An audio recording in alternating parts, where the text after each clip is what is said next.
माननीय सदस्यगण, मैं आप सभी का आज के सत्र में स्वागत करता हूँ। आज के सत्र में जिन माननीय सदस्यों को कल के सत्र में बोलने का मौका नहीं मिला था, वो आज अपनी बात रख पाएंगे। उससे पहले आज हमारे सदन में जिन लोगों को स्पीकर के द्वारा चेयर पैनल में नियुक्त किया गया है, उसकी घोषणा। Honorable members, according to the rules of the business of the House, the following members have been appointed in the chair panel committee of the Speaker, which will help the House to run smoothly in the absence of the Speaker. Honorable Member Ayushi Ghosh, Honorable Member Akiri Vasupadrasai, and Honorable Member Aryan from ruling, 2 from opposition and 1 from ruling. So these members will coordinate with the speaker when the speaker is not present in the house, ensuring that the house proceedings are not disrupted. Honorable members, it's a pleasure to announce that the house has finally decided the portfolios and in charges of the departmental heads. So I now kindly request the Pradhan, the leader of the ruling, to kindly introduce their ministerial departments. धन्यवाद माननीय अध्यक्ष महोदय। माननीय अध्यक्ष महोदय, सदन के सम्मानित सदस्यों, आदरणीय अतिथिगण एवं प्रिय युवा साथियों, आज के इस विशेष सत्र में युवा मंत्री परिषद का परिचय कराना मेरे लिए अत्यंत गर्व और सम्मान का विषय है। यह मंत्री परिषद केवल विभिन्न विभागों का प्रतिनिधित्व नहीं करती, बल्कि भारत के युवाओं की क्षमता, नेतृत्व और राष्ट्र निर्माण के प्रति उनकी प्रतिबद्धता का भी प्रतीक है। मैं सदन के समक्ष हमारे मंत्रियों का औपचारिक परिचय प्रस्तुत करती हूँ। सबसे पहले कुमारी आव्या शर्मा जी रूलिंग पक्ष की नेता के रूप में महिला एवं बाल विकास, वन एवं जलवायु परिवर्तन, संस्कृति तथा रक्षा विभाग का दायित्व संभालेगी। तत्पश्चात कुमारी शालू मिश्रा जी गृह मंत्रालय के साथ साथ संसदीय कार्य, विधि, अल्पसंख्यक कार्य एवं शिक्षा विभाग की जिम्मेदारी निभाएगी। तत्पश्चात कुमारी जोशिका जी नागरिक उड्डयन, रेलवे, सड़क एवं परिवहन तथा विदेश मंत्रालय का कार्यभार संभालेगी। तत्पश्चात कुमारी भूमिका हितेंद्र कुमार जी वित्त, वाणिज्य, ग्रामीण विकास एवं कृषि मंत्रालय की जिम्मेदारी निभाएगी।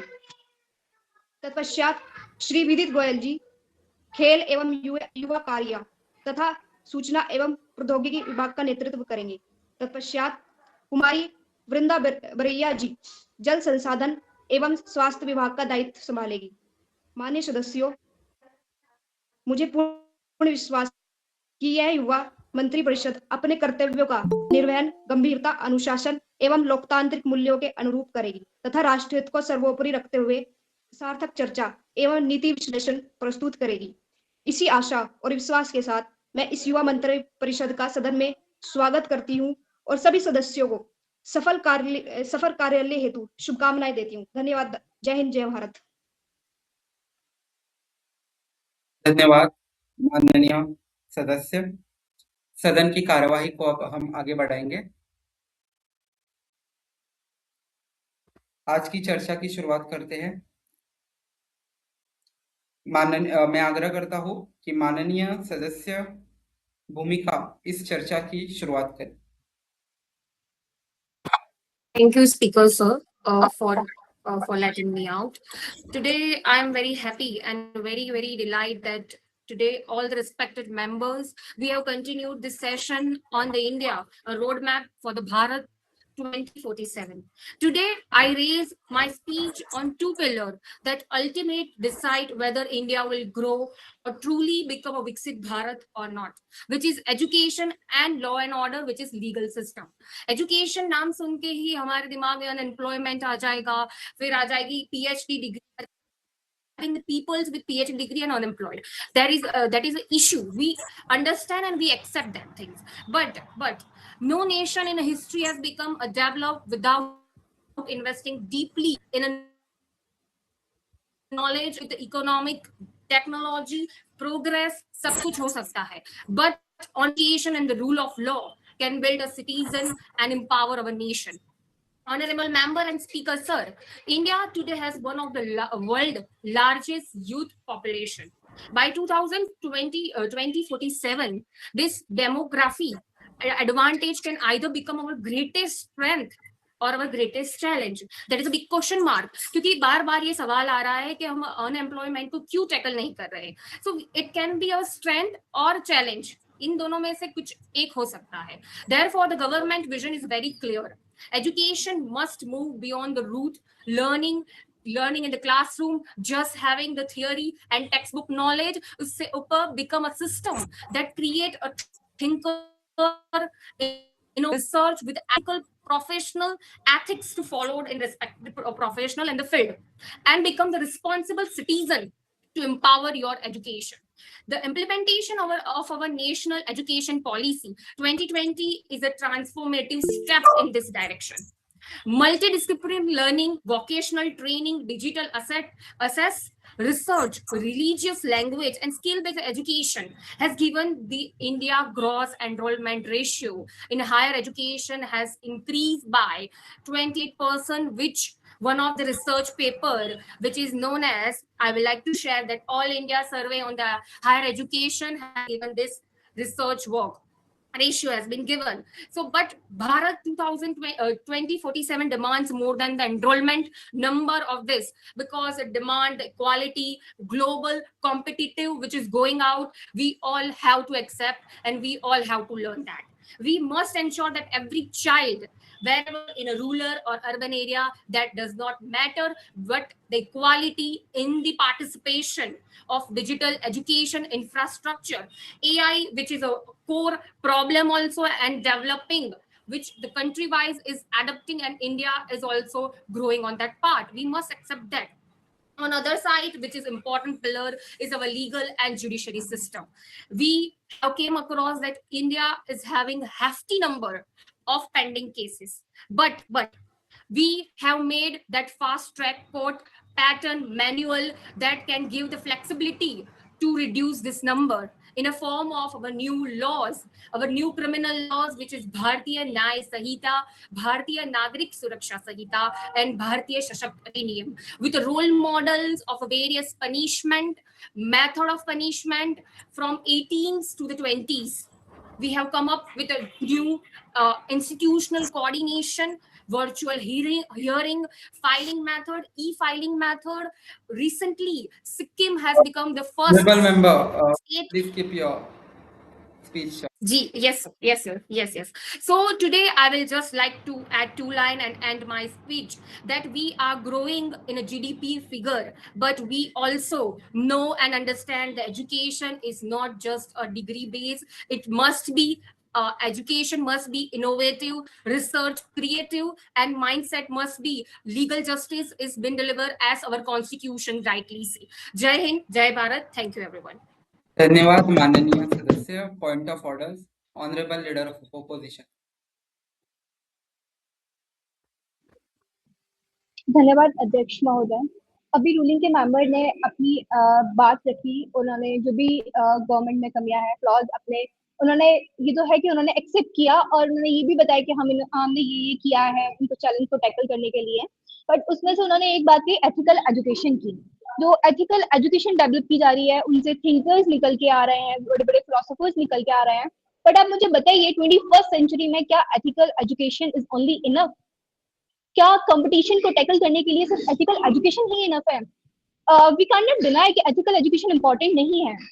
ऑब्वियसली एक ह्यूमन, एक सिविलाइज्ड ह्यूमन बनने के लिए ethical education is very important, but practical education is equally important for tackling the competition, to sit in the competition.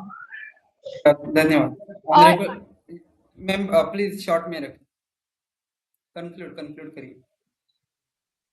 Yes, sir. Okay, धन्यवाद. Honorable member Akiri Vasubhadra Sai, point of order. Honorable Speaker, the ruling side is presenting the NEP 2020 as a complete success, but the ground reality is far from that. Sir, flexibility and multidisciplinary learning sounds impressive in speeches, but without proper infrastructure, trained teachers, equal implementation, these reforms only stay on the paper. Rural and government schools still struggle with basic resources, while private institutions adapt much faster, creating education inequality. The multiple exit system in NEP is also being promoted as empowerment, but many students and employers themselves remain unclear about the value of these qualifications. Okay, धन्यवाद. Point of order, Honorable Member Priya Yadav. धन्यवाद अध्यक्ष महोदय जी। अध्यक्ष महोदय जी, आपके माध्यम से मैं सत्ता पक्ष के नेता से ये प्रश्न करना चाहती हूँ कि उन्होंने एजुकेशन को एक पिलर बताया। मैं लाइव एग्जांपल आपको देती हूँ। इस सदन में जितने सदस्य बैठे हैं, एक मुसहर जनजाति है बिहार की। I just want to give the live example कि उस जनजाति में अध्यक्ष महोदय जी एजुकेशन का ई नहीं पता वहाँ के लोगों को, वो एक बेसिक नीड तक पूरा नहीं कर पाए हैं। उनका कहना ये है कि हम अभी तक अपनी बेसिक नीड ही पूरा नहीं कर पाए हैं, तो हम अपने बच्चों को स्कूल क्यों भेजें। उनकी बस मानसिकता यही है कि बच्चे हैं, हम बस उनको भेजेंगे, वो कमाएंगे, जैसे भी वो पैसा लाए। तो मैं लाइव एग्जांपल अध्यक्ष मोदी जी आपके माध्यम से देती हूँ कि वो बात कर रहे हैं कि एजुकेशन को पिलर बना रहे हैं विकसित भारत की, और मुसहर जनजाति जो कि एक बहुत बड़ी जनजाति है बिहार की, वहां पे बेसिक नीड ही नहीं पहुंचा है, तो वो हम किस विकसित भारत की परिकल्पना करेंगे। जिस स्टेट में अभी बेसिक नीड पूरा नहीं हुआ है, तब वो अभी एजुकेशन का सपना ही नहीं देख पा रहे कि हम अपने बच्चों को स्कूल में भेज सकते हैं। धन्यवाद. Point of order, Honorable Member Ayushi Ghosh. Yes, sir. Sir, the honorable, thank you for your recognition. The honorable member of the parliament right now mentioned that the gross enrollment ratio has been increasing. But I like to state that Niti Aayog report on the school education system in India states that the girls' enrollment ratio at the primary level has declined from 107.38% to 92.3%. How will the member of the parliament address this issue? Okay, we will take the reply from the Honorable Minister, but before that, Honorable Leader of the ruling, Pradhan, wants to reply. Yes, Mananiya Pradhan ji. Sir अभी माननीय सदस्य जी ने एक मुद्दा उठाया मुसहर जनजाति का। हमें लाइक उन्होंने बेसिक नीड की बात की। जब हम बेसिक नीड देने के लिए जाते हैं, रोटी कपड़ा मकान, तब आप उसको दे देते हैं कि ये रेवड़ी संस्कृति चल रही है, ये चुनाव प्रोपेगेंडा के लिए सब किया जा रहा है। बट जब हमें भी पता है कि बेसिक नीड जब तक फुलफिल नहीं हो पाएगी, तब तक एजुकेशन, किसी का पेट ही नहीं भरा है तो वो एजुकेशन को क्या देगा। बट जब हम ये सब चीजें करते हैं, फिर आप ये सामने से प्रश्न करते हैं कि ये चुनाव के लिए जा रहा है। सबसे पहली बात। दूसरी बात, अभी माननीय माननीय सदस्य ने एक बार कही थी कि एथिकल एजुकेशन के ऊपर उन्होंने सवाल उठाया था। उन्होंने एक फैक्टर उसमें ऐड किया है कि एथिकल एजुकेशन भी होनी चाहिए, और आप प्रैक्टिकल बेस्ड एजुकेशन की बात कर रहे हैं, तो उन्होंने उसमें इंक्लूड किया है कि स्किल बेस्ड एजुकेशन की हम डिमांड कर रहे हैं, हम उसके लिए कोशिश कर रहे हैं। तो मुझे नहीं लगता कि ये दोनों चीज अलग अलग हैं, या फिर आप क्या ध्यान से सुनते नहीं है फिर, और दूसरा पे फिर शेम आप बोलना बहुत आसान हो जाता है। धन्यवाद. माननीय नेता प्रतिपक्ष. धन्यवाद अध्यक्ष महोदय। अभी प्रधान जी ने बोला कि शेम बोलना बहुत आसान हो जाता है, और अभी उन्होंने ये बोला कि रूलिंग प्रैक्टिकल एजुकेशन का, स्किल डेवलपमेंट जो एजुकेशन है उसका डिमांड कर रही है रूलिंग। अब जब रूलिंग ही डिमांड करने लगेगी तो अपोजिशन क्या करेगी, मुझे आप ये बताइए पहले तो। मैंने वो चीज सही भी किया कि डिमांड नहीं, हम उस तरफ प्रयास कर रहे हैं। बट क्या होता है कि जैसी दृष्टि वैसी सृष्टि। अब इनकी साइड नेगेटिव साइड पे ज्यादा जाती है इनकी दृष्टि, तो हम इसमें क्या कर सकते हैं सर। धन्यवाद सर। आपको बुरा लगने लगता है जब अपोजिशन आपको अकाउंटेबल कराती है तो? नहीं सर, बुरा लगने की बात नहीं है। हम सब यहाँ पे, मेरी कोई ऑफिशियल ऐसी बात में कुछ है नहीं सर। माननीय सदस्य क्या बात कर रहे हैं आप? आपको रिप्लाई कर दिया जाता है तो आप ये समझते हैं कि मुझे बुरा लगता है। प्रिया यादव, आप बोलिए इन शॉर्ट में।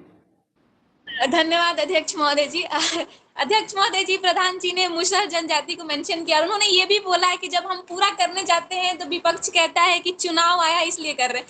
प्रधान जी, आपको हम याद दिला दें कि 2015 के बाद से आपकी ही सरकार सेंट्रल और स्टेट दोनों में है, लेकिन अभी भी 21वीं शताब्दी में भी उस मुसहर जनजाति में कुछ परिवर्तन नहीं आया है। ग्राउंड लेवल पे मैं बिहार से हूँ, मैं आपको बता रही हूँ वहाँ की स्थिति, कुछ भी परिवर्तन नहीं आया है। धन्यवाद sir. Okay, Honorable, we will take the reply from the 2015 से पहले उस मुसहर जनजाति का किसी को नाम नहीं पता होता था, और ये डिजिटल तकनीक का ही माध्यम है कि आज आप उसका एग्जाम्पल लेके बैठी है। ये हमारी सरकार लाई है, जागरूकता मैम दिला रहे हैं। चाहती है कि आप डिजिटल लाई हैं तो वो हम उनको देख पा रहे, लेकिन अभी भी आप कुछ नहीं करना चाहती। आप इसमें भी दिखा रही हैं कि हाँ हम लाए तो आप देख पा रहे, लेकिन हम उसके लिए कुछ सॉल्यूशन तो कर नहीं रहे हैं। ऑनरेबल वो एक सतत प्रक्रिया है, वो एक दिन की घटना नहीं है, प्रयास निरंतर जारी है उनकी। हम कितने सालों तक प्रयास कीजिएगा? बताइए तो हमें कितने। माननीय सदस्य आप बैठ जाइए। नहीं, माननीय मंत्री जी से जवाब लेंगे। माननीय सदस्य भूमिका। Bookish knowledge Thank you, sir. जब चीजें करने आते हैं तो वो चीज अलग हो जाती है। Please address the chair. एक minute, please address the chair. जी माननीय मंत्री जी, थैंक यू स्पीकर सर। इसके मुझे पता ही था, एजुकेशन जैसे आएगा वैसे विपक्ष इस मुद्दे को बड़ा मुद्दा ही बना के उठाएगी। तो एजुकेशन की बात करें तो स्किल डेवलपमेंट की मैम ने बात की, मेंबर ने बात की कि जैसे कि आप अभी तक एथिकल पे ही टिकी हुई है। Ethical is a very strong base. कितने भी हम इन्वॉल्व हो जाए, कितने भी डेवलप हो जाए मैम, वी मस्ट अंडरस्टैंड कि we are ethically and social person. Human are the ethical and social person. If you are not being ethical, then you cannot involve and you cannot grow. मेरा मुद्दा ये नहीं था कि हम ethically बहुत उसके ऊपर फोकस करें। मेरा मुद्दा ये भी था कि इनोवेटिव ऑफ द थिंग जो सरकार कर रही है, नेशनल स्किल डेवलपमेंट प्लेटफॉर्म दिया जाता है बच्चों को, स्टूडेंट्स को, to learn the various skill set. Area you are interested, you can learn that skill at zero cost and you can opt for the opportunity. That what can government can do, sir. Speaker sir, Honorable और Speaker, बात we are की गई थी forgetting that these kind of skill development institutes are mostly in metropolitan city. मेरे खुद के city में सिर्फ 2 ही है, पर हमारे बगल वाले विलेजेस में कोई भी स्किल डेवलपमेंट नहीं है। मेंबर प्लीज आप बैठ जाइए। Please address the chair. उनको अपनी बात खत्म करने दीजिए। माननीय मंत्री जी, ये मेट्रोपॉलिटन सिटी में है, आपकी बात बिल्कुल सही है, पर ये मेट्रोपॉलिटन सिटी में कोई इंस्टीट्यूट में जाने की जरूरत नहीं है। ये वेबसाइट है, ऑनलाइन है, डिजिटल है। जो basic we are having our phones in our hand, we are living in 21st century, so we can learn from our phone. अब ये भी मुद्दा होगा कितनों बच्चों के पास फोन नहीं होगा, right? So there are number of the institute which government run. And अब बात आती है गर्ल चाइल्ड की, जो बात की गई, गर्ल चाइल्ड रिडक्शन। तो government is Yes, sir. I will just conclude in one line, two line. The reduction of the girl child जो data दिया गया by respected members, but government is giving a numbers of the facility for Sarva Shiksha Abhiyan. Right to education is our constitutional right. Article 21A हमें बताता है at a certain age, up to 14 years of the age, we are having the basic primary education right that you can opt, you can utilize. So we are doing the numbers of the awareness things that are leading out there in a form of, अब इसको आप advertisement का नाम दे देंगे। So what can we do? What can we do? Thank you. धन्यवाद माननीय सदस्य। मंत्री, आई होप मंत्री जी ने जवाब दे दिया होगा, आपके सभी सवालों का जवाब मिल गया होगा। तो सदन की कार्यवाही को आगे बढ़ाते हैं। मैं अभी आग्रह करता हूँ कि माननीय सदस्य श्रुति अगर यहाँ पर मौजूद है तो वो चर्चा को आगे बढ़ाए।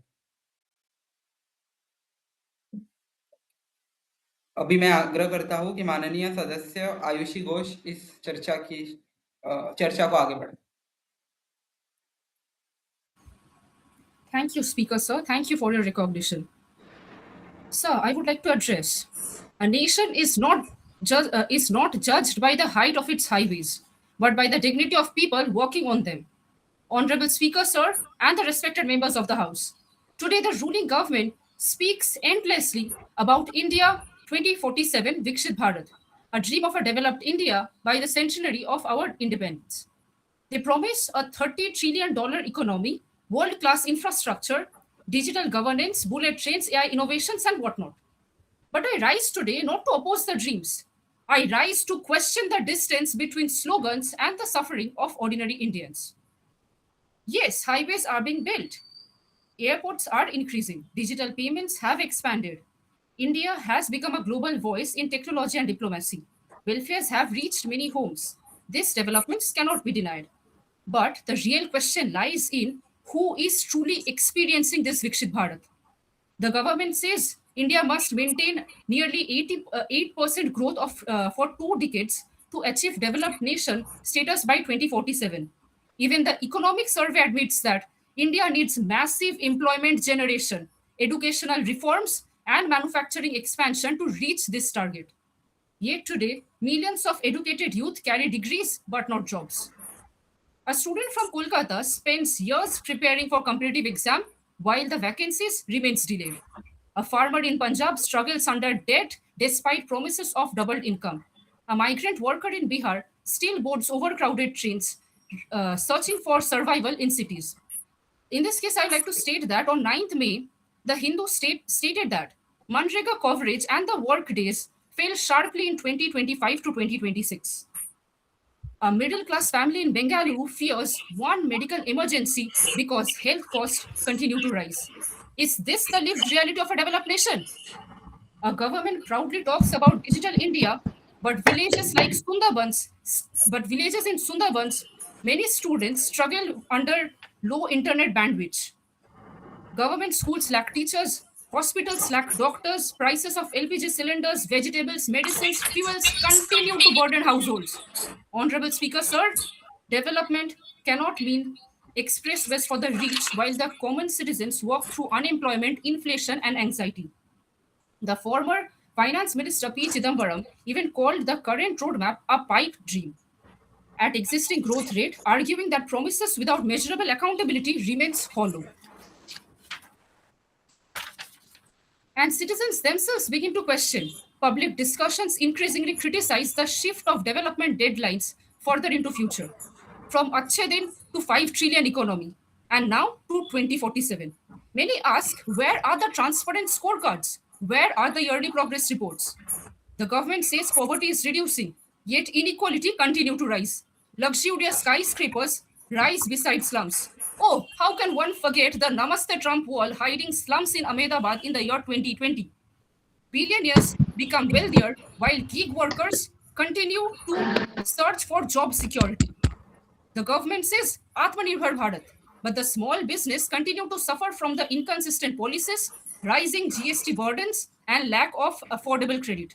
Many shopkeepers survive demonetization, COVID, and now inflation, but only barely. The government says women-led development, yet women labor force participation has declined, and safety concerns remain serious challenge even today in several states. The government says skill India, but industries still complain about unemployable graduates. Most importantly, the government speaks of employment. Yet, even the official reports acknowledge that the need to generate 78 non-farm jobs annually till 2030. Where are these jobs? The engineering graduate delivering food on a motorcycle is not a symbol of Viksit Bharat. The farmer selling crops below the MSP is not Viksit Bharat. The child studying under a leaking school roof is not the picture of a Viksit Bharat. Can a hungry child eat GDP growth? Can an unemployed youth survive on slogans? Can a mother buy medicines with promises? These are the questions before this house I want to raise today. So today I ask the government to stop treating 2047 as a distant shield against present accountability. Give people clear targets, transparent data, and immediate relief. A truly developed India is one where citizens live without fear, where justice is accessible, where truth is valid, and where humanity stands above hatred and division.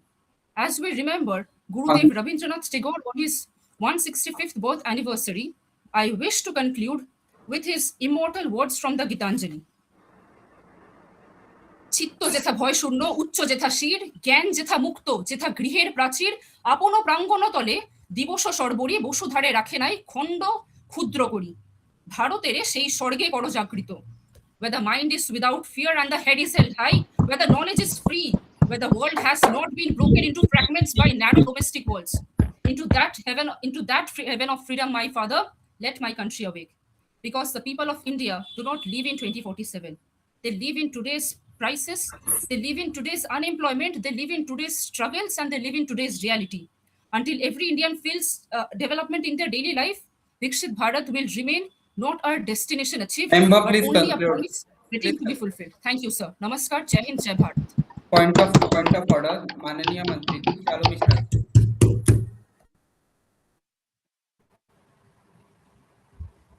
Honourable speaker sir, मैं member of opposition से पूछना चाहती हूँ कि उन्होंने health cost rise के issues को highlight किया है। मैं पहली मान उनके इस चीज से खुश हूँ कि उन्होंने एक्चुअली ग्रोथ को एक्सेप्ट किया, और उनकी इस बात से भी एक्सेप्ट करती हूँ कि yes, India is developing in a two way, one in a very fast way, we can not deny the fact, and one which is struggling because of the problems of implementation. I am also not denying कि उन sectors, उन particular जगह पे implementation में बहुत huge problems आ रही। But अगर health की बात बताई जाए, उन्होंने बोला कि a mother can not promise with medicine. क्यों? मेडिसिन सप्लाई की अगर बात की जाए तो ई संजीवनी, जहां पे आप डिजिटली कोविड के बाद डॉक्टर से कंसल्ट कर सकते हैं। इसके अलावा कॉस्ट बेनिफिट्स के लिए आयुष्मान भारत स्कीम्स को लाया गया, जो कि सक्सेसफुल रही, जो 5 लाख तक के प्रोवाइड करती है। इसके अलावा अगर मेडिसिन की बात करें तो हर गवर्नमेंट हॉस्पिटल्स के बाहर मेडिकल क्या बोलते हैं, स्टोर्स हैं, जहां पे मेडिकल मेंबर शॉर्ट में रखिए, मेडिसिन शॉर्ट बहुत में ही कम रखिए, प्राइसेस में। point of order. शॉर्ट में रखिए. मेरा क्वेश्चन उनको हेल्थ से रिलेटेड है कि हेल्थ का जो मुद्दा है वो आज भी रूरल एरियाज में और पुअर और लोगों तक पहुंच रहा है। Point next, okay, next point of order. Next point of order, माननीय सदस्य आर्यन. धन्यवाद स्पीकर सर। माननीय अध्यक्ष महोदय, विपक्षी दल के मेरे साथी ने जिस मनरेगा के आंकड़ों को लेकर आंसू बहा रहे हैं, उन्हें वास्तविकता का आईना दिखाना चाहूंगा। मैं बताना चाहूंगा कि मनरेगा एक सेफ्टी नेट है, नई जीवन भर का एक रोजगार लक्ष्य है। तथ्य ये है कि आज गांव का युवा केवल गड्ढे खोदने की मजबूरी में नहीं जकड़ा है, बल्कि वह देश का आधारभूत ढांचा बनाने में अपना पसीना बहा रहा है। पिछले कुछ वर्षों से इंफ्रास्ट्रक्चर की रफ्तार 3 गुना हो चुकी है। प्रधानमंत्री आवास योजना ने करोड़ों घर दिए हैं। इस संदर्भ में मैं विपक्षी सदस्य से एक तीखा सवाल पूछना चाहता हूँ। माननीय सदस्य, क्या आप वाकई ये चाहते हैं कि भारत का ग्रामीण युवा जीवन भर केवल मनरेगा की दिहाड़ी और गड्ढे खोदने की मजबूरी में जकड़ा रहे? क्या आप ग्रामीण क्षेत्रों में हो रही 3 गुनी रफ्तार के इंफ्रास्ट्रक्चर विकास और उससे मिलने वाले बेहतर और सम्मानजनक शॉर्ट में रखिए, शॉर्ट. सम्मानजनक मजदूरी को स्वीकार नहीं कर पा रहे हैं? धन्यवाद स्पीकर सर। धन्यवाद. Next point of order. Okay, भूमिका लास्ट, रूलिंग की साइड से लास्ट. ओके, भूमिका. Thank you, Speaker, sir. A member has mentioned about Namaste Trump. So, उसके ऊपर मुझे एक हाईलाइट करना है कि नमस्ते के ट्रम्प के जब आयोजन किया जा रहा था, उससे 6 महीना पहले, 1 साल पहले उनको नोटिस दे दी थी। Already those person were allotted, आवास योजना में उनको घर दिए गए थे, उसके बाद भी वे वहां से नहीं हट रहे थे।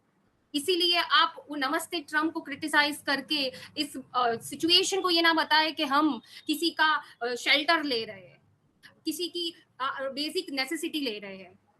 अगर आपने देखा होगा, उसके बाद भी उनको वो फिर से वहां आ गए थे, उनको फिर से रिक्वेस्ट किया गया था कि हमने जो आपको सुविधाएं दी है, utilize that, you are already having that house to live, तो भी आप वहां on the street you are living.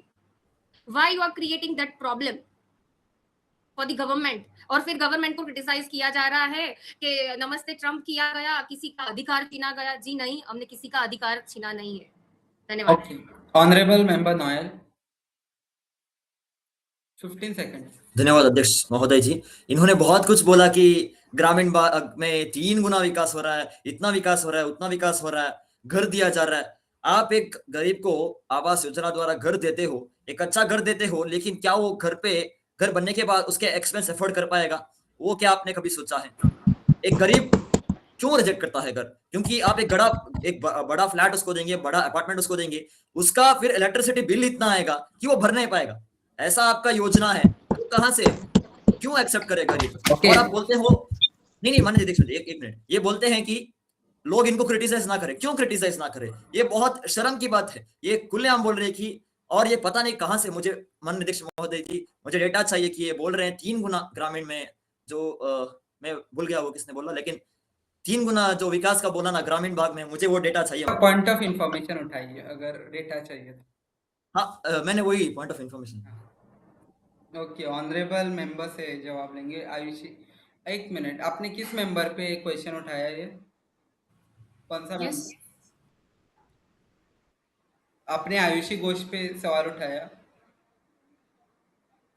नहीं नहीं, वो जो रूलिंग पार्टी के लोग बोल रहे थे कि इतना अच्छा, हुआ विकास, उतना हुआ, झूठ मूठ अच्छा, के बाजी, जुमलेबाजी।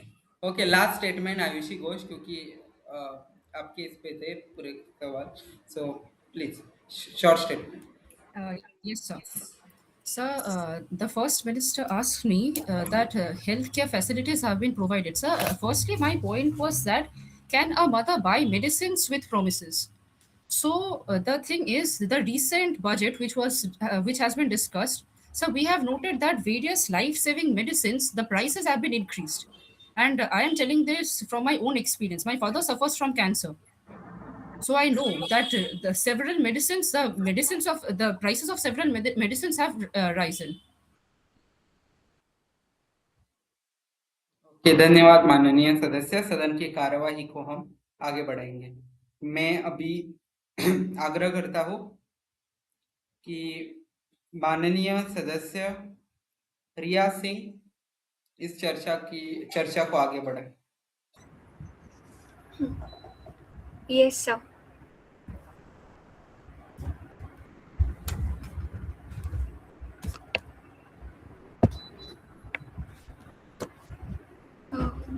Am I visible and audible? Yes, you are.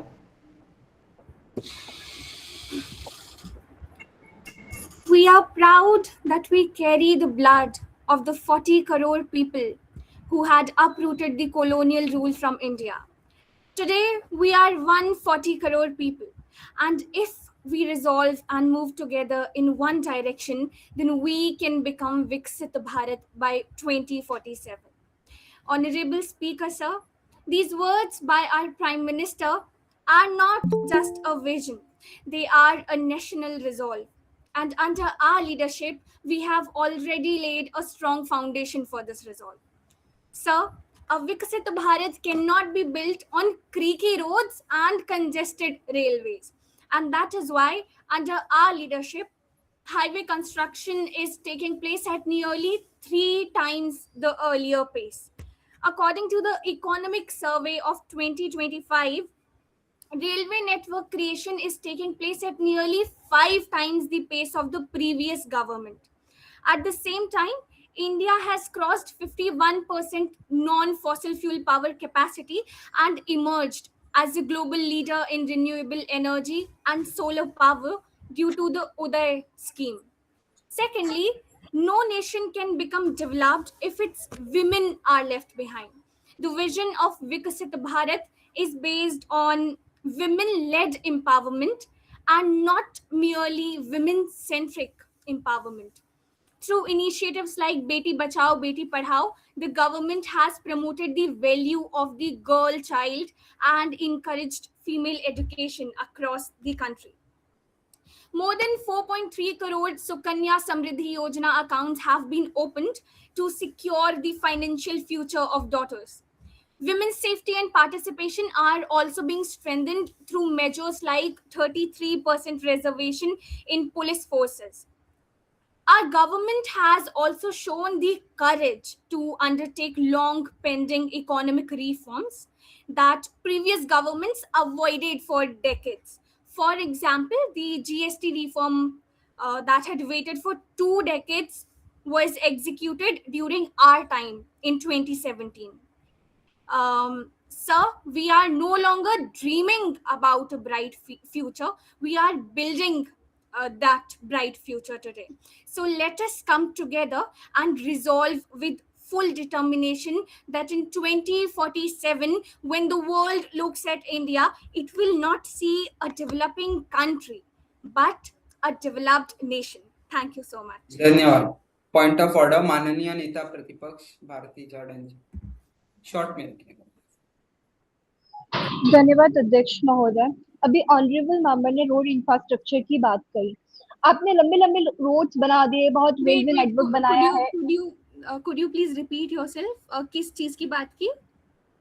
Road infrastructure. We talked about the road infrastructure.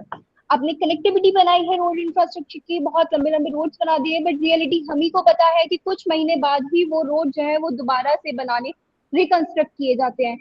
किस टाइप का आप मटेरियल यूज कर रहे हैं कि वो रोड 1 महीने बाद ही रिकंस्ट्रक्ट किया जाता है? क्या आपका सारा एक्सपेंसेस सिर्फ रोड इंफ्रास्ट्रक्चर बनाने और दोबारा बनाने में ही जा रहा है क्या? और दूसरी बात, आपने बहुत सारी स्कीम्स गिनाई, बहुत अच्छी बात है कि आपने गर्ल चाइल्ड के लिए इतना सब कुछ किया, बेटी बचाओ बेटी पढ़ाओ, सुकन्या योजना, बहुत सारी योजना गिनाई। पर आप मुझे ये बताइए कि ये जो स्कीम्स लाना बहुत आसान होता है, पर इनका ग्राउंड इम्प्लीमेंटेशन क्या है? आई थिंक आप भी जानती होंगी कि इनका रियलिटी में ग्राउंड इम्प्लीमेंटेशन क्या हो रहा है।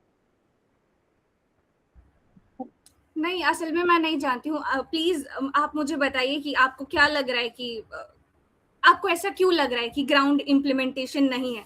क्योंकि अगर मैं बात करूं तो बहुत सारे एप्स भी लाए जा रहे हैं, इनफैक्ट इनोवेटिव तरीके से चीजें की जा रही हैं।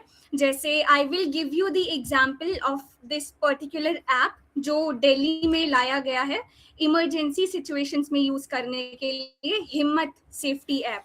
तो आप देखिए, plus I myself have, like, my sister, my youngest sister herself has received a tablet from the government because she is a female and she माननीय is pursuing सदस्य, बाकी her पॉइंट studies. ऑफ एक minute, बाकी point of order में ये कर लो, एक बार उसके बाद आप एक साथ जवाब दे सकती है। माननीय सदस्य प्राची गुमगांवकर, मैं मौका दूंगा जस्ट शॉर्ट में 15 सेकेंड्स में। Yes sir, thank you for the opportunity sir. मेरा क्वेश्चन इनसे ये है कि इन्होंने बोला इकोनॉमिक सर्वे के according 5 times the pace of making railways. जो बालासोर ओडिशा में जो एक्सीडेंट हुआ था 2023 में, उसके बाद गवर्नमेंट ने क्या किया, जैसे लाल बहादुर शास्त्री जी ने उनके एक्सीडेंट के टाइम उस टाइम पे रिजाइन किया था, वैसी अकाउंटेबिलिटी आपके गवर्नमेंट के अंडर क्यों नहीं आती सर? ओके क्वेश्चन है नोटेड, मेरा। Okay noted. माननीय सदस्य नोएल, शॉर्ट में 15 सेकेंड्स। जी माननीय अध्यक्ष महोदय जी, इन्होंने कहा कि इकोनॉमी जीएसटी की बात इन्होंने लाई, लेकिन जीएसटी की बात पहले हमारी सरकार में किया गया था। ये शायद ये भूल गए हैं। कॉमर्स स्टूडेंट अगर हो तो पता चलेगा। अच्छी रिसर्च की यहाँ पर बहुत जरूरत है। वुमेन सेफ्टी तो यहाँ पर नहीं है। बहुत सारे स्कीम्स इन्होंने गिनाए, लेकिन स्कीम्स बस एडवर्टाइजमेंट में दिए जा रहे हैं और ग्राउंड रियलिटी पे कुछ नहीं है माननीय अध्यक्ष महोदय। ओके, माननीय सदस्य प्रिया यादव। धन्यवाद अध्यक्ष महोदय जी। अध्यक्ष महोदय जी, सत्ता पक्ष के नेता जब अपने भाषण को दे रही थी तो उस मेंशन किया था कि हाईवे बन रहे हैं, रेलवेज बन रहे हैं, बहुत ही ज्यादा भारत विकसित कर रहा है। मैं बस एक साधारण प्रश्न पूछती हूँ कि क्या जो पेड़ पौधे हमें ऑक्सीजन देते हैं उसको काट के हम विकसित भारत की परिकल्पना कर रहे हैं? क्या हम ऐसे विकसित भारत की परिकल्पना कर रहे हैं जहाँ पे हम रेलवेज बनाने के लिए पेड़ पौधों को काट रहे हैं बहुत बड़े अमाउंट में? और दूसरा, मैं चाहती हूँ कि उन्होंने बोला कि एक स्कीम आई है बेटी बचाओ बेटी पढ़ाओ। मैं भी एक लड़की हूँ और मैं भी दूसरे स्टेट में पढ़ती हूँ। मुझे वहां से यहाँ ट्रेवल करने के बीच में एक कंसर्न रहता है कि मैं सेफ हूँ कि नहीं। बेटी पढ़ रही है बट बच नहीं रही है महोदय। मैं एक लड़की हूँ, मुझे उदयपुर जाना है, तो मैं ये सोचती हूँ कि मैं सेफ रहूंगी कि नहीं रहूंगी, मैं अकेले कैसे ट्रेवल करूँ। धन्यवाद अध्यक्ष महोदय। क्विक रिमार्क्स ठीक है आपके। माननीय सदस्य आर्यन और माननीय सदस्य भूमिका, क्विक रिमार्क रखिए लास्ट आप। माननीय सदस्य आर्यन पहले। सर, माननीय सदस्य नोएल ने बात उठाई कि जीएसटी का प्रस्ताव उनके समय में लाया गया था, तो मैं उनको पहले तो सही करना चाहूंगा कि जो जीएसटी का प्रस्ताव था वो सबसे पहली बार 2000 सन में लाया गया था। अटल बिहारी वाजपेयी की सरकार ने उन्हें लाया गया था, तो सबसे पहले तो मैं उनको ठीक करना चाहूंगा। तो और मैं उनसे चाहूंगा कि वह खुद रिसर्च करके सदन के सामने रखें। तो फाइनेंस मिनिस्टर कौन था वो देखिए। ओके नो, आप लोग मैं आंसर करना चाहूंगी। सबसे पहले तो बोला कि जो जीएसटी रिलेटेड। जी माननीय सदस्य एक मिनट, लास्ट रिएक्शन माननीय सदस्य मंत्री जी भूमिका, देन आप एक साथ जवाब दे दीजिएगा। माननीय सदस्य भूमिका। जी, सभीों ने बताया कि जीएसटी का अमल उन्होंने ही अडॉप्ट किया था। आपने बनाया था तो क्यों आप इम्प्लीमेंट नहीं करवा सके? आपने ग्राउंड रियलिटी चेक नहीं किया था क्या? सभी सरकारों ने कुछ ना कुछ प्रॉब्लम्स होती है ग्राउंड रियलिटी चेक में. We are also facing that same that you were also facing once.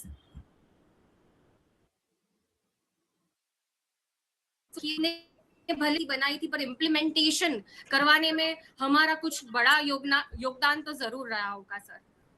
Please consider.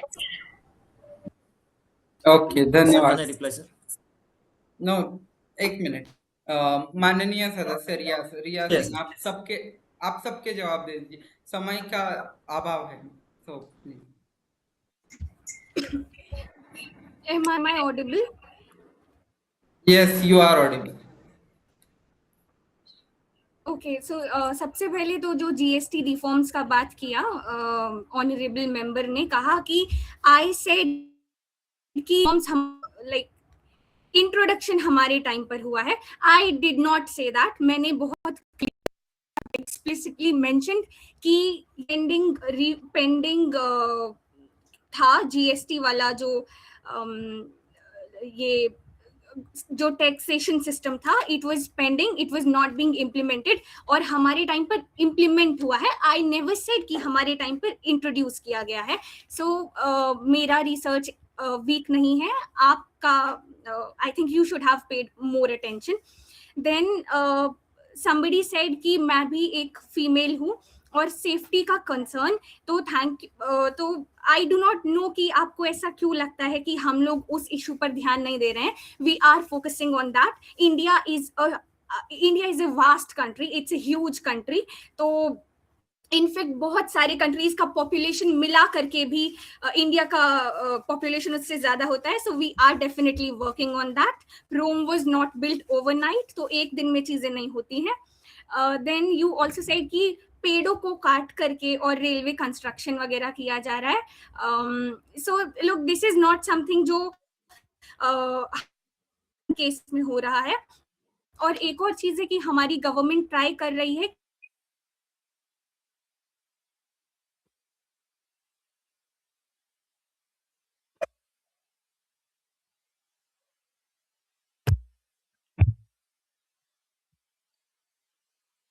कि कैसा मटेरियल यूज कर रहे हैं. तो लाइक टू से कि कोई भी चीज परफेक्ट नहीं होती है. ओके, धन्यवाद माननीय सदस्य. प्लीज काम किया जा रहा है प्लीज कंक्लूड. समय का टू से कि हमने अफर्मेटिव मेजर्स लिए हैं ताकि करप्ट प्रैक्टिसेस को कर्ब किया जाए. Thank you. धन्यवाद. सदन की कार्यवाही को अब हम आगे बढ़ाएंगे. मैं आग्रह करता हूं कि माननीय सदस्य फलकनाज चर्चा को आगे बढ़ाएं.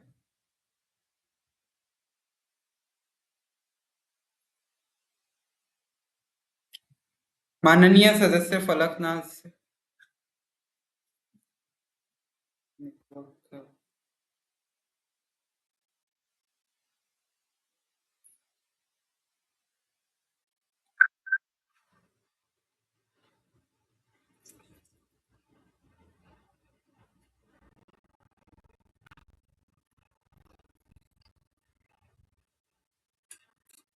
हेलो.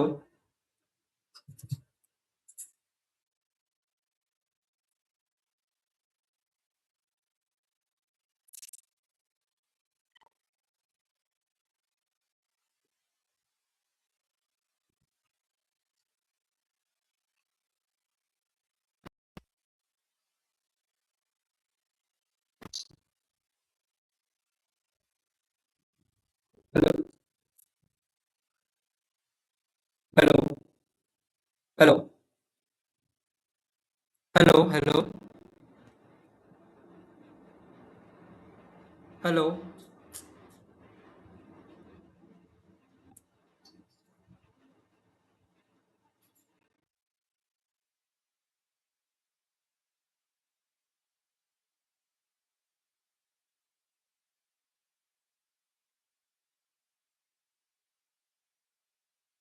We will proceed. माननीय सदस्य फलकनाथ मौजूद है? नहीं ना. ओके. तो सदन की कार्यवाही को अब हम आगे बढ़ाएंगे. मैं आग्रह करता हूं कि माननीय सदस्य शुभम इस चर्चा को आगे बढ़ाए।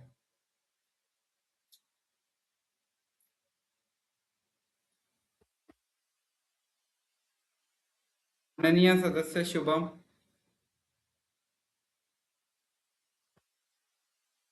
माननीय सदस्य शुभम करने के लिए उपस्थित हैं। आज इस संसद में विकसित भारत की बातें हो रही है, बड़े बड़े सपने दिखाए जा रहे हैं, लेकिन मैं भारत सरकार से एक सवाल पूछना चाहता हूँ, क्या किसान और कृषि छात्रों को नजर सकता है? अध्यक्ष महोदय, जिस देश की आधे से ज्यादा आबादी निर्भर हो, जिस देश का किसान अन्नदाता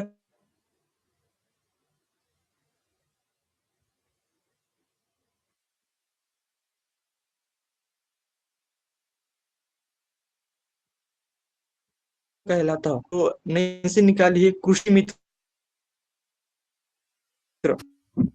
क्या मुद्दा उठाना चाहता हूँ।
महाराष्ट्र एग्रीकल्चर डिपार्टमेंट की हाल ही में वायरल एक रिसिप्ट थी, पेमेंट रिसिप्ट, जो एक कांदा, जो ऑनियन सबसे अहम, जो हमारे घर में कौन सी भी सब्जी हो या फिर कुछ भी बनाए उसमें डाला जाता है, उसे महाराष्ट्र की ओर से सिर्फ 50 पैसा, 1 किलो का 50 पैसा किसान को मिलता है, और वो रिटेलर जो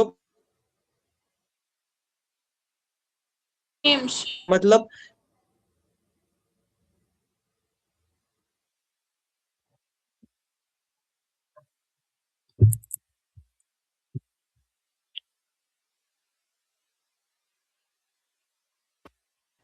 किसान को उसका जो उत्पादन था वो देकर भी किस रुपए उस दुकान, इसका मतलब अपना सामान भी दो, पैसा भी दो, अपना समय भी दो, परिश्रम मेहनत भी दो, और हाथ में कुछ भी नहीं। अगर ऐसी ही हालत हमारे विकसित भारत की सोच है, तो इस विकसित भारत के विषय पर चर्चा करके हमारे कुछ भी मतलब का नहीं, मतलब फायदा का कुछ भी नहीं।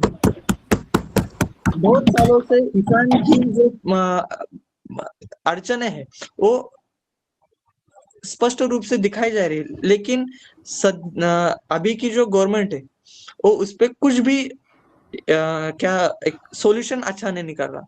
इसके मुताबिक ऑनियन इंपोर्ट करना हमारे गवर्नमेंट को अच्छा लगता है, लेकिन एक्सपोर्ट करना कुछ डिफिकल्ट लगता है। इसके ऊपर भी हमें कभी तो एक चर्चा रखनी चाहिए। और मैं इस सदन के माध्यम से अभी के लिए एक कुछ मांगे रखता हूं कि जो करंटली पोस्ट निकली है उसमें कृषि मित्र को कम से कम 15 से 20 हजार पर मंथ जो मानधन रहता है पेमेंट मिलनी चाहिए। और कृषि कृषि क्षेत्र को विकास करने के लिए, किसानों को मजबूत करने के लिए ज्यादा से ज्यादा Member, please वैकेंसीज conclude. अच्छे से ही देना चाहिए और मदद ज्यादा से ज्यादा करिए। धन्यवाद अध्यक्ष महोदय। धन्यवाद माननीय। Okay, no point of order, right. तो सदन की कार्यवाही को हम अब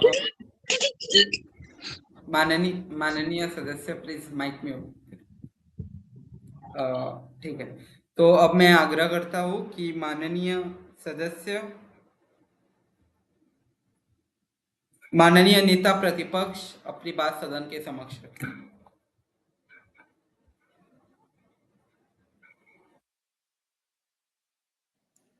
धन्यवाद अध्यक्ष महोदय। महोदय, आज हम विकसित भारत 2047 की बात कर रहे हैं। एक ऐसा भारत जो इकोनॉमिक सुपर पावर हो, ग्लोबल लीडर हो। लेकिन महोदय, मैं आपके माध्यम से पूछना चाहती हूँ कि क्या हम युवाओं, स्टूडेंट्स और मिडिल क्लास को सच में विकसित कर पा रहे हैं?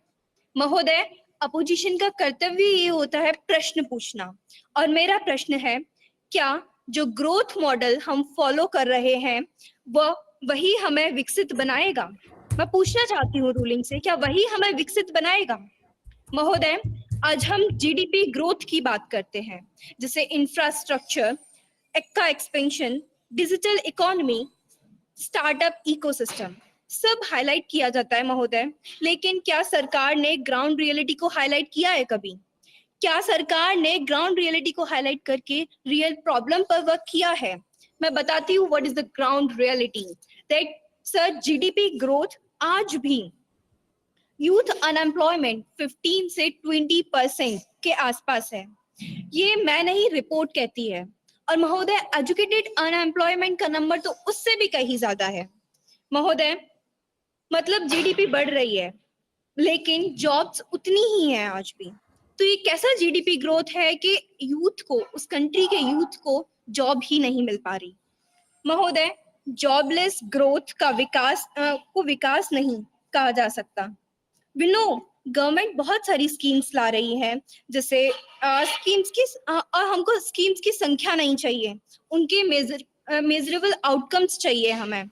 स्कीम्स लाना आसान होता है, उनको ग्राउंड रियलिटी पे वर्क कराना मुश्किल होता है। हम वो रूलिंग से डिमांड करते हैं। महोदय, रोजगार की समस्या सिर्फ अकेली समस्या नहीं है, और भी इसके साथ एजुकेशन जो जड़ से जुड़ी हुई है, स्किल स्ट्रक्चर, ये अनएम्प्लॉयमेंट से ही जुड़ा हुआ है। महोदय, आज एजुकेशन क्वालिटी का हाल ये मुझे बताने की जरूरत नहीं है इस सदन में, ये सब जानते हैं कि आज एजुकेशन क्वालिटी का क्या हाल चल है हमारे इंडिया में।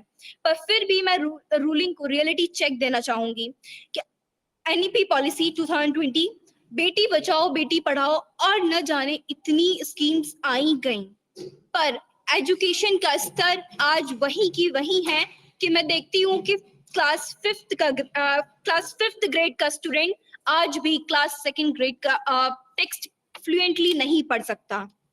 महोदय, ऐसा कौन सा एजुकेशन प्रोवाइड कर रही है गवर्नमेंट? क्या सिर्फ नंबर बढ़ा रही है एजुकेशन में गवर्नमेंट?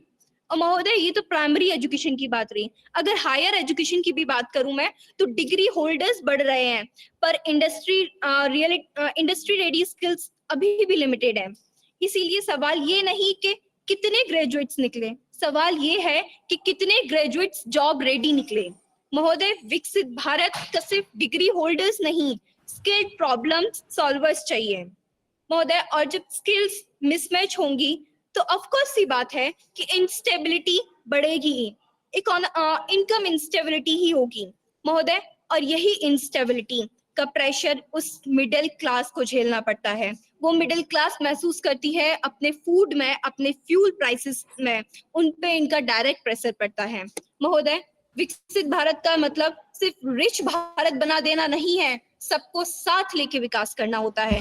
पर मैं तो नहीं देख पा रही हूँ कि सबको साथ लेके विकास कहाँ हो रहा है। महोदय, सरकार में विजन की कमी नहीं है और नहीं किसी पॉलिसी की कमी है। कमी है तो सिर्फ और सिर्फ उसके एग्जीक्यूशन और मेजरेबल आउटकम की। स्कीम्स लॉन्च करना आसान होता है महोदय, लेकिन last mile delivery, budget utilization और उसका इम्पैक्ट इवन करवाना, ये ही रूलिंग गवर्नमेंट को फोकस करना होता है और इसी में हमारी रूलिंग गवर्नमेंट लैग कर रही है महोदय। जब ग्रोथ जॉब्स क्रिएट करेगी, जब एजुकेशन एम्प्लॉयबल बनेगी, जब डेवलपमेंट इंक्लूसिव होगा और जब पॉलिसीज का इम्पैक्ट मेजरेबल होगा, तब हम कह पाएंगे कि भारत सिर्फ बढ़ नहीं रहा, सिर्फ सही दिशा में बढ़ रहा है।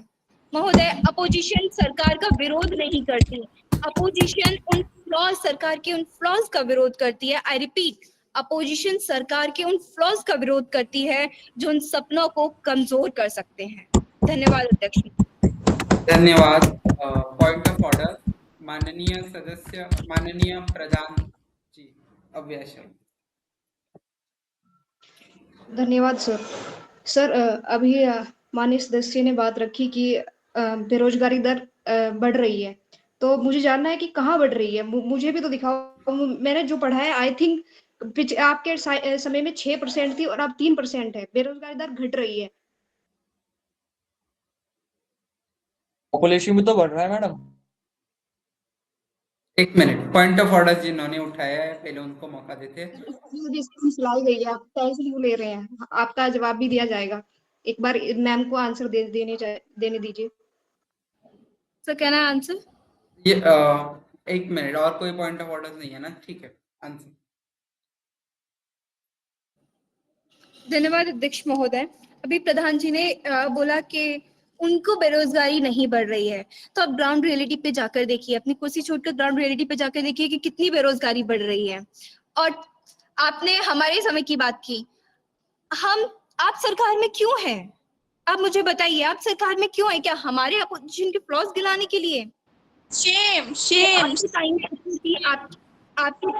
आपके टाइम में इतनी थी, हमारे टाइम में तो इतनी है। कंसर्न ये नहीं है कि आपके टाइम में बेरोजगारी बनाने के लिए, जब इतिहास में पहले से ही हमें कमियां दिखेगी तो हम उसको, इतिहास को तो बेस बना के चलेंगे ना हम।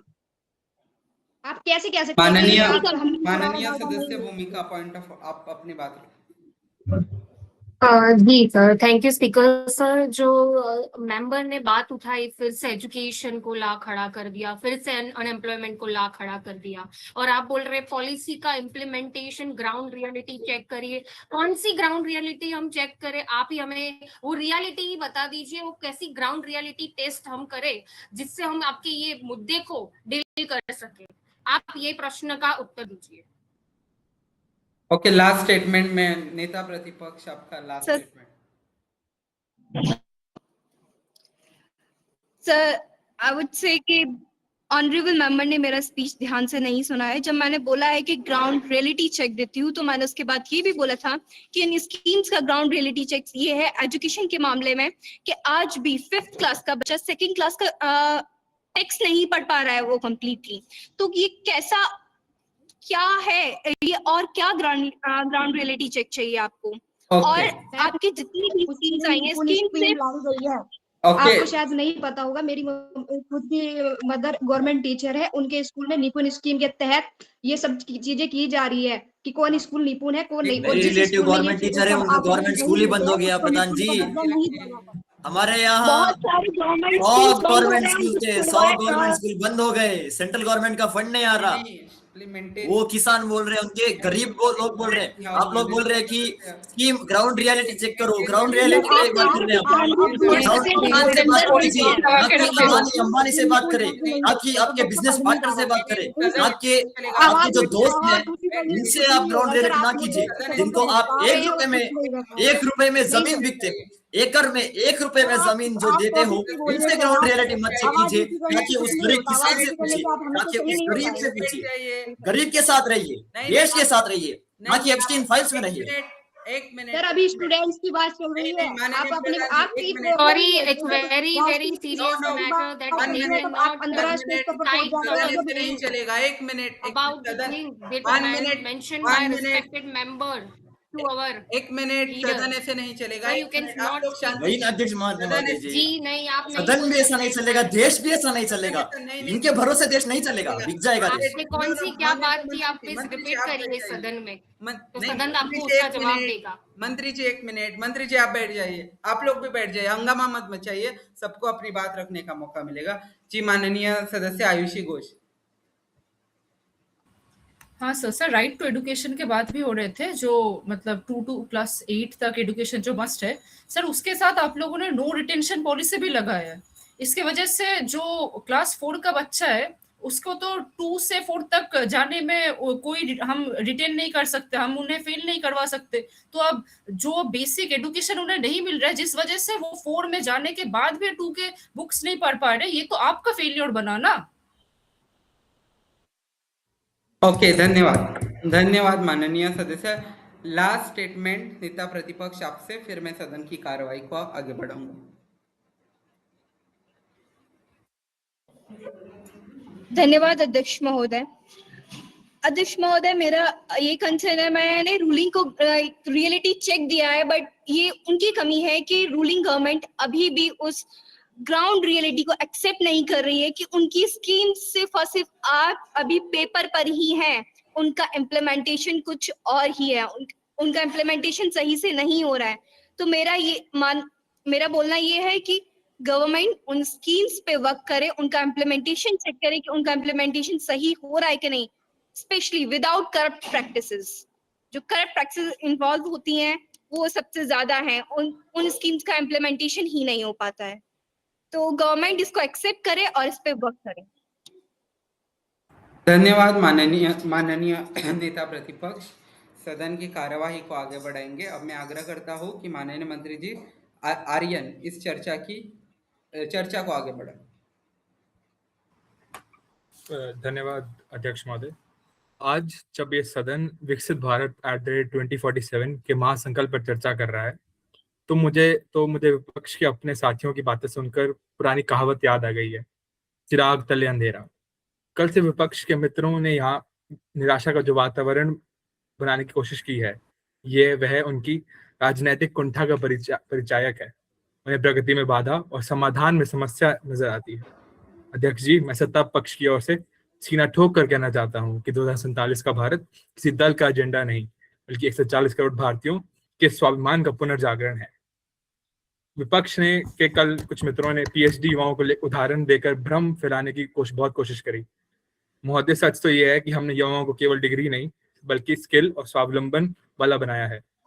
पीएम मुद्रा योजना के तहत 57 करोड़ लाभार्थियों में से 12 करोड़, जी हाँ अध्यक्ष महोदय, 12 करोड़ प्रथम पीढ़ी के उद्यमी हैं जो आज दूसरों को रोजगार दे रहे हैं। यानी ये वे युवा हैं जिन्होंने सरकार से सहारा लेकर खुद का व्यापार खड़ा किया और आज दूसरों को रोजगार दे रहे हैं। प्रोडक्शन लिंक्ड इंसेंटिव स्कीम के माध्यम से 14 प्रमुख क्षेत्रों में 14 लाख से अधिक प्रत्यक्ष और अप्रत्यक्ष रोजगार पैदा किए गए। कल एक माननीय सदस्य ने किसानों की आय पर भी सवाल उठाया था। अध्यक्ष जी, जिस अन्नदाता को इन्होंने सिर्फ चुनावी मौसम में चुनावी दाव पेच के लिए याद किया है, हमारी सरकार ने उसे हर 4 महीने में सम्मान निधि का हक दिया है।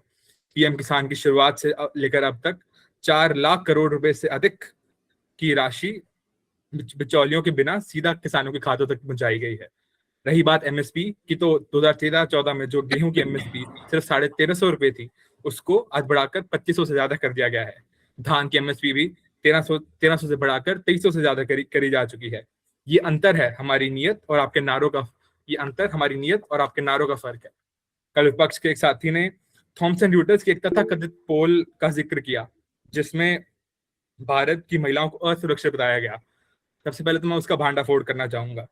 यह पोल कोई वैज्ञानिक डेटा नहीं बल्कि 548 तथाकथित विशेषज्ञों की व्यक्तिपरक राय है, जिनकी योग्यता और क्रेडेंशियल का कोई पता नहीं है।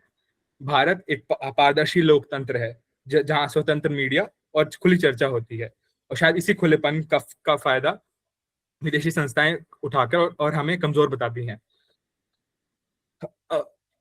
इसके आगे मैं बताना चाहूंगा सदन को कि मातृ मृत्यु दर की में 22% की भारी कमी आई है 2014 के बाद। सुकन्या समृद्धि योजना में 1.26 करोड़ से अधिक खाते खुले हैं, और मुद्रा योजना के तहत 7 करोड़ से अधिक महिलाओं उद्यमियों को 2 लाख करोड़ रुपए का ऋण दिया गया है। आज घर की मालकिन महिला बन रही है, क्योंकि पीएम आवास योजना के तहत घर महिलाओं के नाम दिए गए हैं।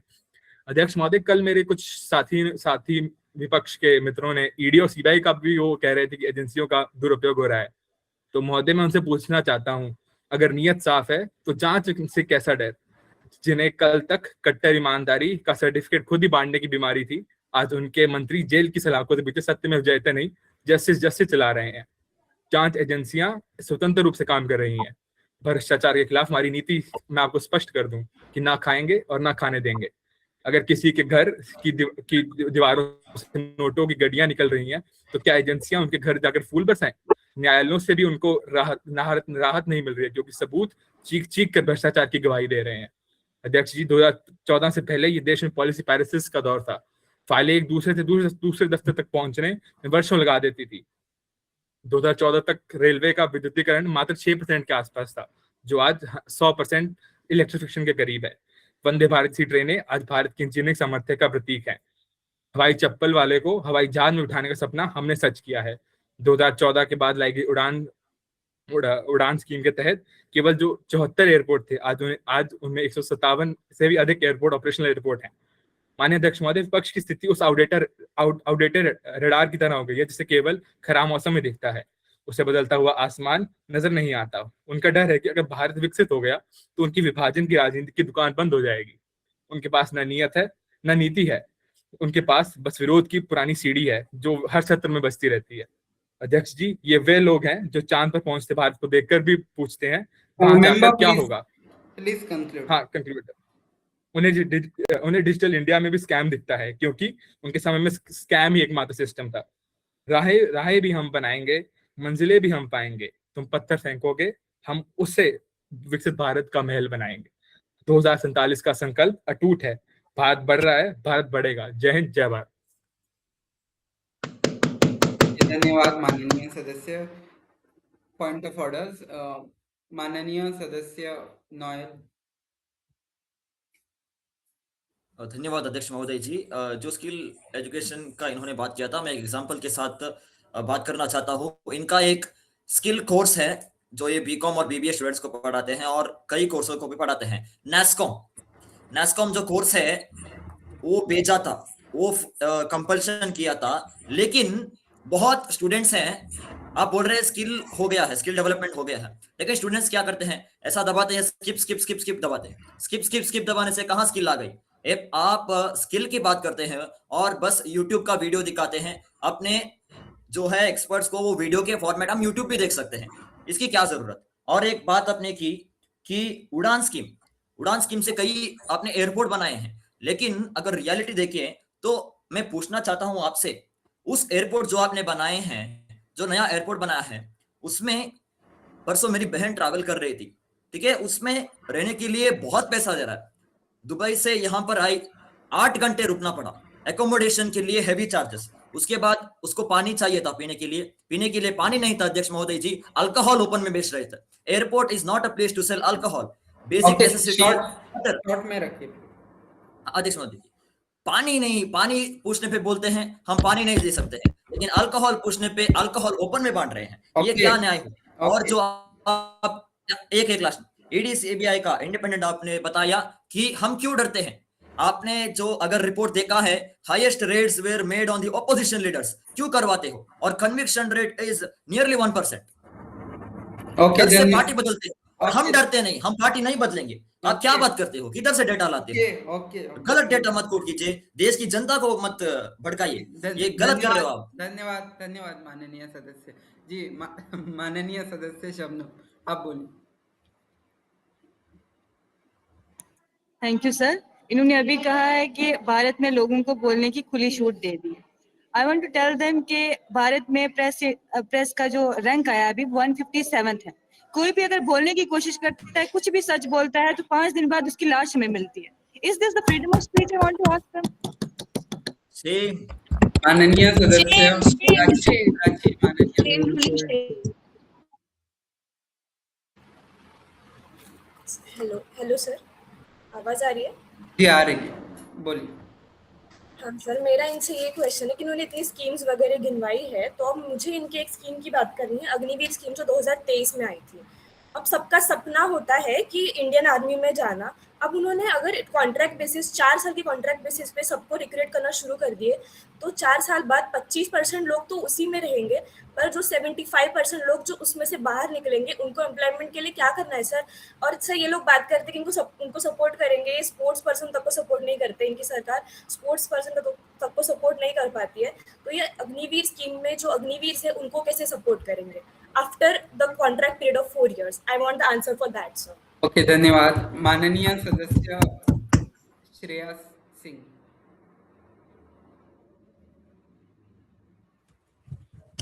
Honorable Speaker, sir, ruling party proudly says that they are doing well for the farmers.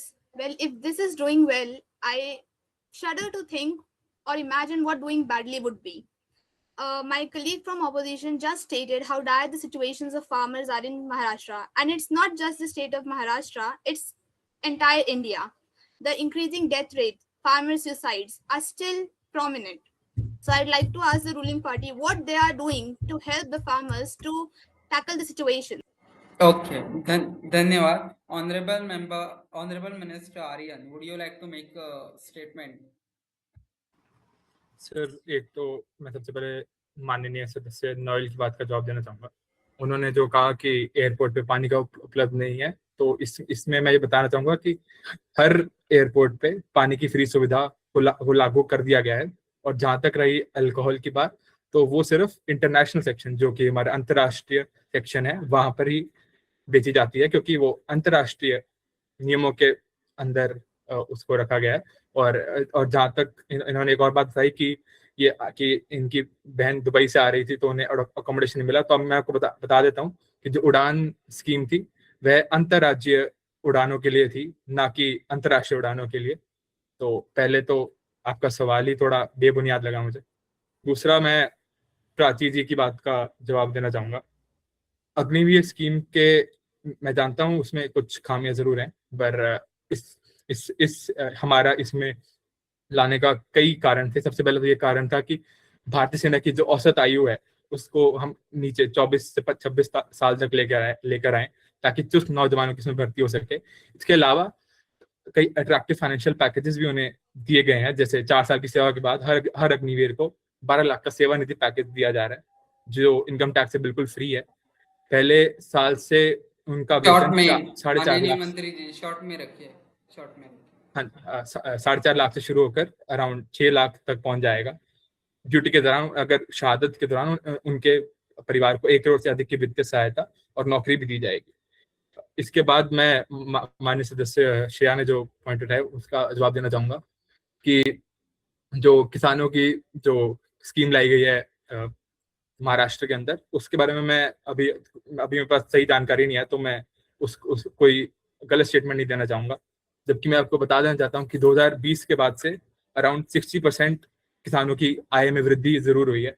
तो ओके, धन्यवाद। मेरा जवाब रहेगा। धन्यवाद। तो फिर सदन की कार्यवाही को आगे बढ़ाए।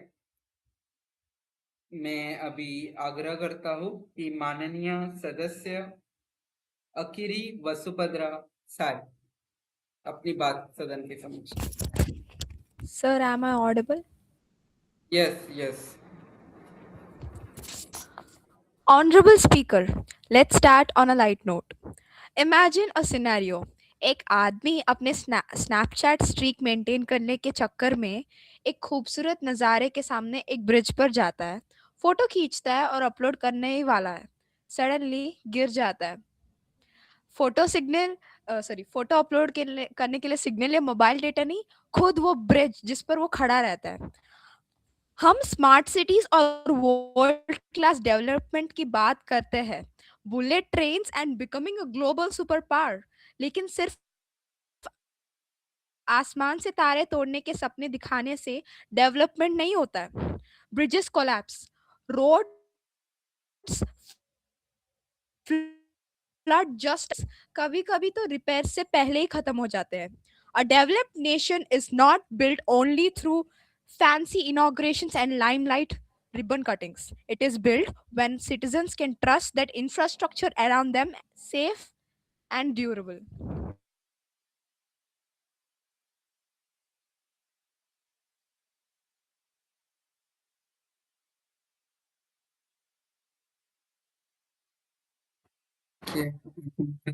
ओके, उनका नेटवर्क इश्यू है शायद। एक मिनट, माननीय सदस्य शुभम। Standards. हाँ, According to recent reports, एक मिनट, एक मिनट। माननीय सदस्य शुभम, हमें आपका आपका फैन दिख रहा है घूमता हुआ स्क्रीन पे, प्लीज उसको Sorry, sir. ठीक करिए, गलत मैसेज जाएगा। फैन दिख रहा है आपके कैमरे। Yes honourable ma'am. yeah. हम डेमोक्रेसी में चाइना से आगे होने का गर्व करते हैं और गर्व करना भी चाहिए, लेकिन सिर्फ डेमोक्रेटिक वैल्यूज का क्लेम इनफ नहीं होता है when the ground reality of healthcare still struggles to meet the basic standards. According to recent reports, China spends nearly 5.5% of its GDP, while India spends 3.3% of its GDP on healthcare system. Ironically, a communist country often criticized for its governance by us has managed to surpass and build a stronger and better healthcare systems accessibility than us. ये comparison nationalism या democracy को insult करने के लिए नहीं है, ये reminder है कि सिटीजन्स को स्लोगन्स, पीआर कैंपिंग से ज्यादा हॉस्पिटल्स और बेसिक हेल्थ केयर की जरूरत सख्त है। इस देश में हमने देखा है कि एक इंजीनियर अपने बेटे को इंजीनियर बनाने के लिए रेडी है, एक डॉक्टर अपने बेटे को डॉक्टर बनाने का ख्वाब भी देखता है, पर एक किसान अक्सर अपने बेटे को किसान बनने का सपना नींद में भी नहीं देख सकता, क्योंकि उसे पता है कि एग्रीकल्चर में मेहनत बहुत है पर स्टेबिलिटी और रिस्पेक्ट बहुत कम। According to National Crime Record Bureau data, thousands of people from the agriculture sector, I am repeating, the agriculture sector, which is the core pillar of a developing nation such as us, continue to die by suicide every year due to financial distress and related pressures. हम कहते हैं अन्नदाता सुखी भवा। I repeat again, हम कहते हैं अन्न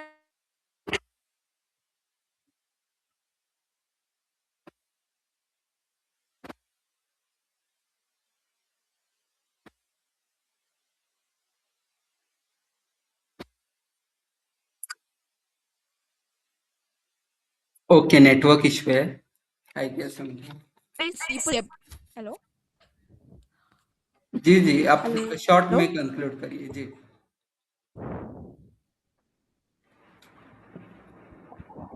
Yeah. Before I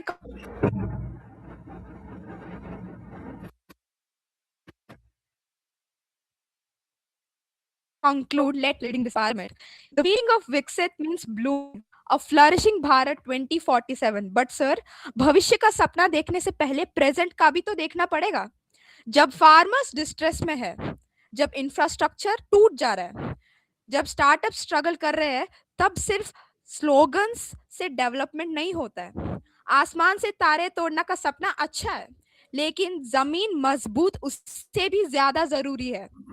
विकसित भारत का सपना जरूर देखिए सर, बस इतना ध्यान रखिए कि प्रेजेंट भारत अविकसित ना हो, because a truly blooming nation is not built only in speeches about 2047 or Amrit Kal.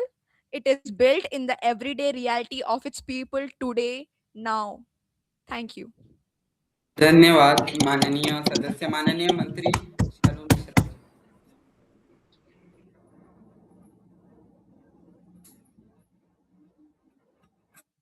Point of order था आपका? नहीं, हैंड रेज है। So, am I audible? Yes, yes. Sir honourable member ने पॉइंट एक highlight किया अपनी speech में कि बेसिक हेल्थ केयर लैक कर रहे हैं, तो मैं उनसे पूछना चाहती हूँ कि किस टर्म्स पे वो ये बोल रही हैं कि बेसिक हेल्थ केयर लैक्स कर रहे हैं ग्राउंड लेवल पे। मैं पूछना चाहती हूँ उनसे कि वो थोड़ा और एलैबोरेट करके बताएं कि जो स्कीम्स लाई गई उनमें से कौन सी बेसिक हेल्थ केयर स्कीम्स नहीं सक्सेसफुल है ग्राउंड लेवल पे। बहुत Okay. ज्यादा Ma'am, ग्राउंड I'm लेवल की बात talking हो रही है तो about ग्राउंड लेवल पे है। I am talking about basic availability of hospital beds and doctors per capita.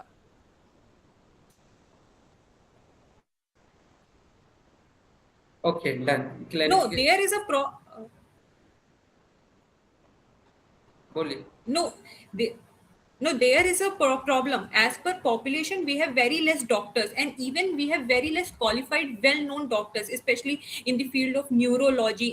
Especially also, I'm talking about in the field of mental health, which was not highlighted in the previous years. Even I'm talking about from 2014 also to 2018. We have also not focused on mental health. So something gradual changes are coming. But when you're talking about the healthcare sector, I am making sure, I'm assured that the healthcare sector is is the one of the most important sector in which our government is performing very Disrupt well. you.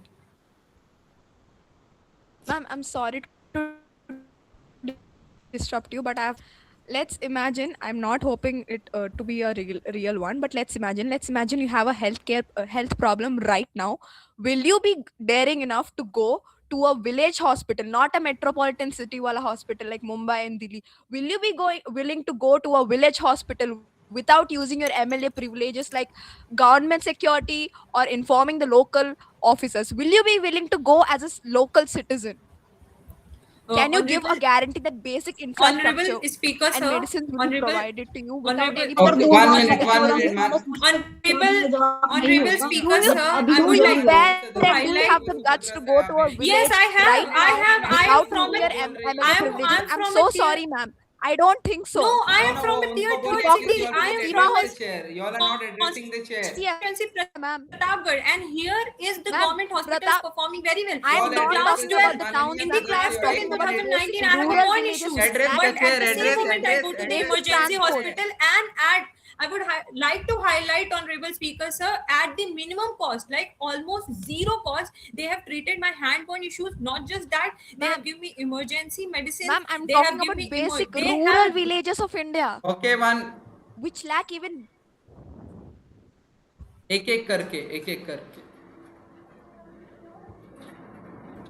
Honorable Speaker, sir, can I speak? Okay, short में 15 seconds. Okay, sir. Let's just not talking about Delhi, Mumbai, or even let's just not talk about these cities like Lucknow and other like Kanpur and Agra. From where I belong, in the tier third city, as I said always, the changes are coming. Gradually, changes are coming. If you're talking about the rural area, from my village, the hospital is about the 3 kilometers away, and that is a big issue. I'm not saying, but initially it was 7 to 8 kilometers. It was 7 to 8 kilometers in the distance, but they are reducing this distance, especially the women's hospital. Now talking about, I'm giving my personal, in the year 2019 I faces the severe burn issues in my hand, and at the same time I go to the government hospital. At 10 I have a burn issue, at 12 p.m I go to the government hospital. They treated me in the emergency ward. They treated me without any queue, without any line. They treated me at the spot. They given me emergency medicine at the zero cost.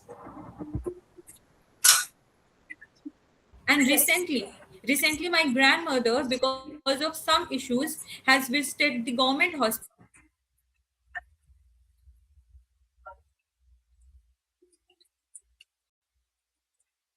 Hello.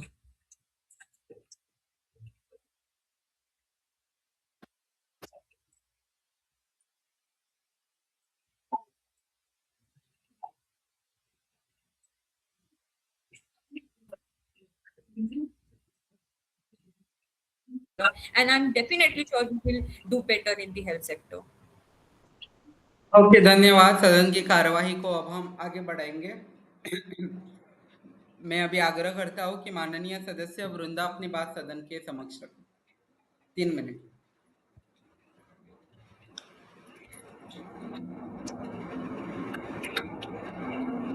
माननीय सदस्य वृंदा, अगर मेरी आवाज आ रही है।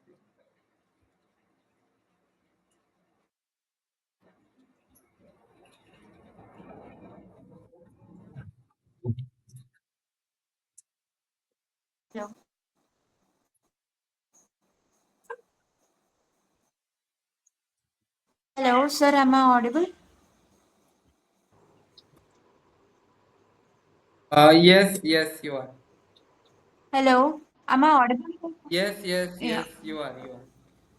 Honorable Speaker, sir, respected the House and esteemed guests, thank you so much for giving me the opportunity to discuss on the vision of India 2047, a roadmap for Bharat 2047. Today, on a transformation that has changed the life of every Indian citizen, from village to metros, from street vendors to startups, the rise of digital Bharat. India is participating in the digital revolution, but India is leading it. From paying a vegetable vendor through a QR code to launching world class digital public infrastructure, our nation has shown the world that technology can become a tool of empowerment, transparency, and inclusive growth.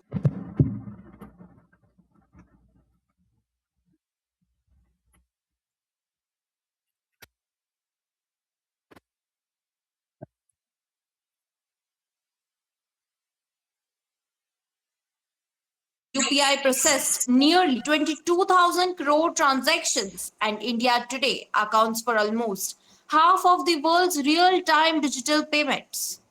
This is not merely a statistic, this is social transformation. Honorable members, today, even a roadside tea seller, a fruit vendor, or a small shopkeeper accepts digital payments.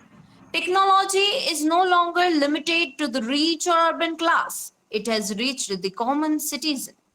As our Honorable Prime Minister Mr. Narendra Modi said, technology should be a means to empower the poor.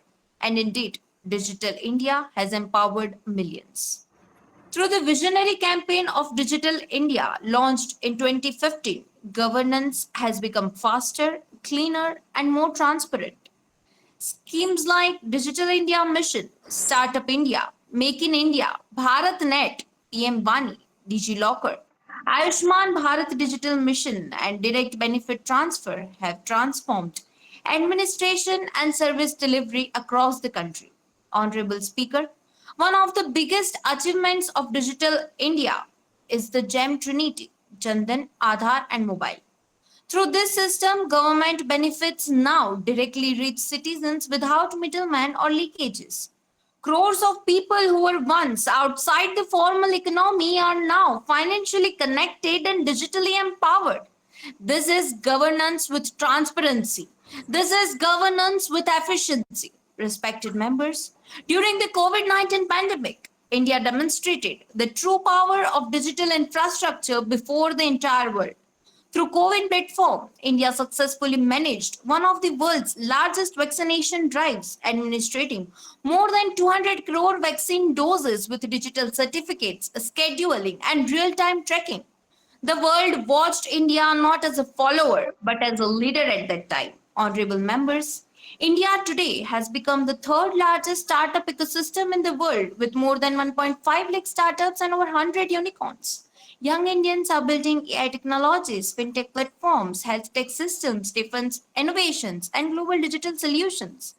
The youth of India are not waiting for opportunities anymore. Instead, they are creating one. And this digital revolution is not limited to metropolitan cities. Through BharatNet and expanding internet connectivity, villages are becoming digitally connected hubs of opportunity. Farmers access market prices online. Students attend digital classes. Patients consult doctors through telemedicine. This is the true meaning of inclusive development. Sabka Saath, Sabka Vikas, Sabka Vishwas, Sabka Prayas. Honorable Chairman, And Chairperson, by 2047, when India completes 100 years of independence, our vision is clear. A cash-light economy, AI-driven governance, world-class innovation, cyber-secure infrastructure, semiconductor manufacturing, and digital empowerment for every citizen. Our goal is not just a developed India. Our goal is a technologically empowered, self-reliant, and globally respected Member, Bharat. please Yes, conclude. challenges exist. Cybersecurity, digital literacy, and data protection. But every great transformation brings responsibilities, and India is addressing these challenges through stronger policies, innovation, and awareness. Because a confident nation does not fear challenges, it solves them. In 1947, India fought for political freedom, and in 2047, India will stand as a symbol of technological freedom, innovation, and development. Let the world know. The digital century will not just witness India's rise, it will witness India's leadership. I conclude my speech with a slogan that reflects the spirit of New India: Digital Bharat, Developed Bharat, Viksit Bharat 2047. The future belongs to those who prepare for it today. Thank you. धन्यवाद. Point of orders. Honorable member, short में रखेगा, 15 seconds only. Honorable member Noel. Thank you, Speaker sir. Honorable MP gave a beautiful reality about how India is growing as a startup hub, and I'm very happy that India is definitely growing. I want to ask the Honorable MP about the Make in India. Today, India, what is the reality of Make in India? We are bringing in the parts from other countries, especially China. We are importing a lot. We are importing rather than exporting much. Our export deficit is coming down. Deficit is expanding. So India is not becoming a Make in India hub. India is becoming a assembling India hub. We are importing parts, then we are assembling. It's not exactly Make in India. We are not making that parts. So how exactly it is Make in India? One more part, Honorable MP quoted that today the world is seeing the leadership of India. But how? India, in terms of leadership, has become a joke. The PM goes to Israel and says, Israel is the fatherland and India is the motherland. Is this what you say? And the President of America says, India is a hellhole. Is this what the world is watching? Is this the leadership vision of India? Is this where the Viksit Bharat 2047 should really go? The world is laughing on India and the government is really silent. The government is not able to reply to China. The government is not able to reply to America. Now, government is not able to reply the huge countries or even the small countries. It's just comparing India with Pakistan, Bangladesh, and Bhutan. Honorable Speaker, sir, Bangladesh has क्या कहते हैं, India को overtake किया है. It has overtaken India in terms of net capital income recently. Is this where the Viksit Bharat is really going? And the India does not want to go there. So what Honorable MP wants to say on this? Okay. The term hellhole is deleted from the record since it's unparliamentary, so it is removed from the record. Okay. Yeah. Next point of order, Honorable Member Shreya Singh. So it's true that UPI payments are working extremely well, but the digital divide is still huge. There exist two realities. One where people are ordering food from apps quickly in a few minutes actually, while the other where frequent power cuts, poor internet connection and extremely low digital literacy rate makes the digital services almost useless for the population. This is not the digital revolution we look forward to. It's actually digital discrimination. And I would like to ask the ruling party what measures they are taking to handle these issues that are there existing in the rural areas of India. Okay. धन्यवाद. Honorable Member Ankit Yadav. Short.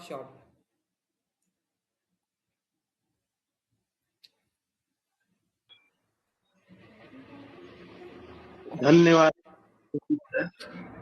मेरा प्रश्न सरकार से यह है कि तीव्र औद्योगिकरण और परियोजनाओं के बीच जल स्रोतों, जंगलों तथा वन्य जीवों की सुरक्षा हेतु कौन से ठोस एवं दीर्घकालिक नीति लागू की जा रही है? क्या पर्यावरण संरक्षण की विकसित भारत की मूल आधारशिला मानी जाएगी? धन्यवाद। धन्यवाद। Honourable member Akhiri Vasuprada sir.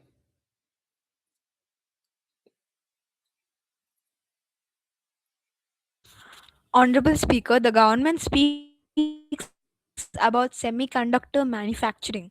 A semiconductor ecosystem needs skilled talent, stable supply chains, strong research, and reliable infrastructure, not just MOUs and press conferences. Sometimes it feels like we are building Silicon Valley presentations before even fixing the ground level realities of our nation.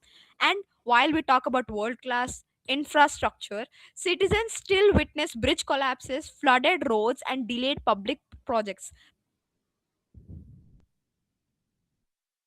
Okay, Honorable Member Priya Yadav. धन्यवाद अध्यक्ष महोदय जी। अध्यक्ष महोदय जी, मुझे सत्ता पक्ष की नेता से एक सिंपल प्रश्न है कि उन्होंने अपने स्पीच में मेंशन किया सबका साथ सबका विकास।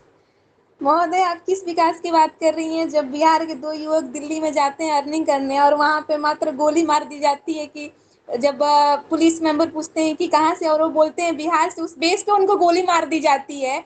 तो आप इस सबका साथ सबके विकास की बात कर रही हैं कि एक तो इंडस्ट्रीज उस स्टेट में नहीं जा रही हैं और जब वहाँ के लोग बाहर अर्निंग करने जा रहे हैं तो स्टेट के नाम पे उनको गोलियां मारी जा रही हैं। धन्यवाद अध्यक्ष महोदय। ट्रम्प का धन्यवाद। साथ और ट्रम्प का विकास हो रहा है।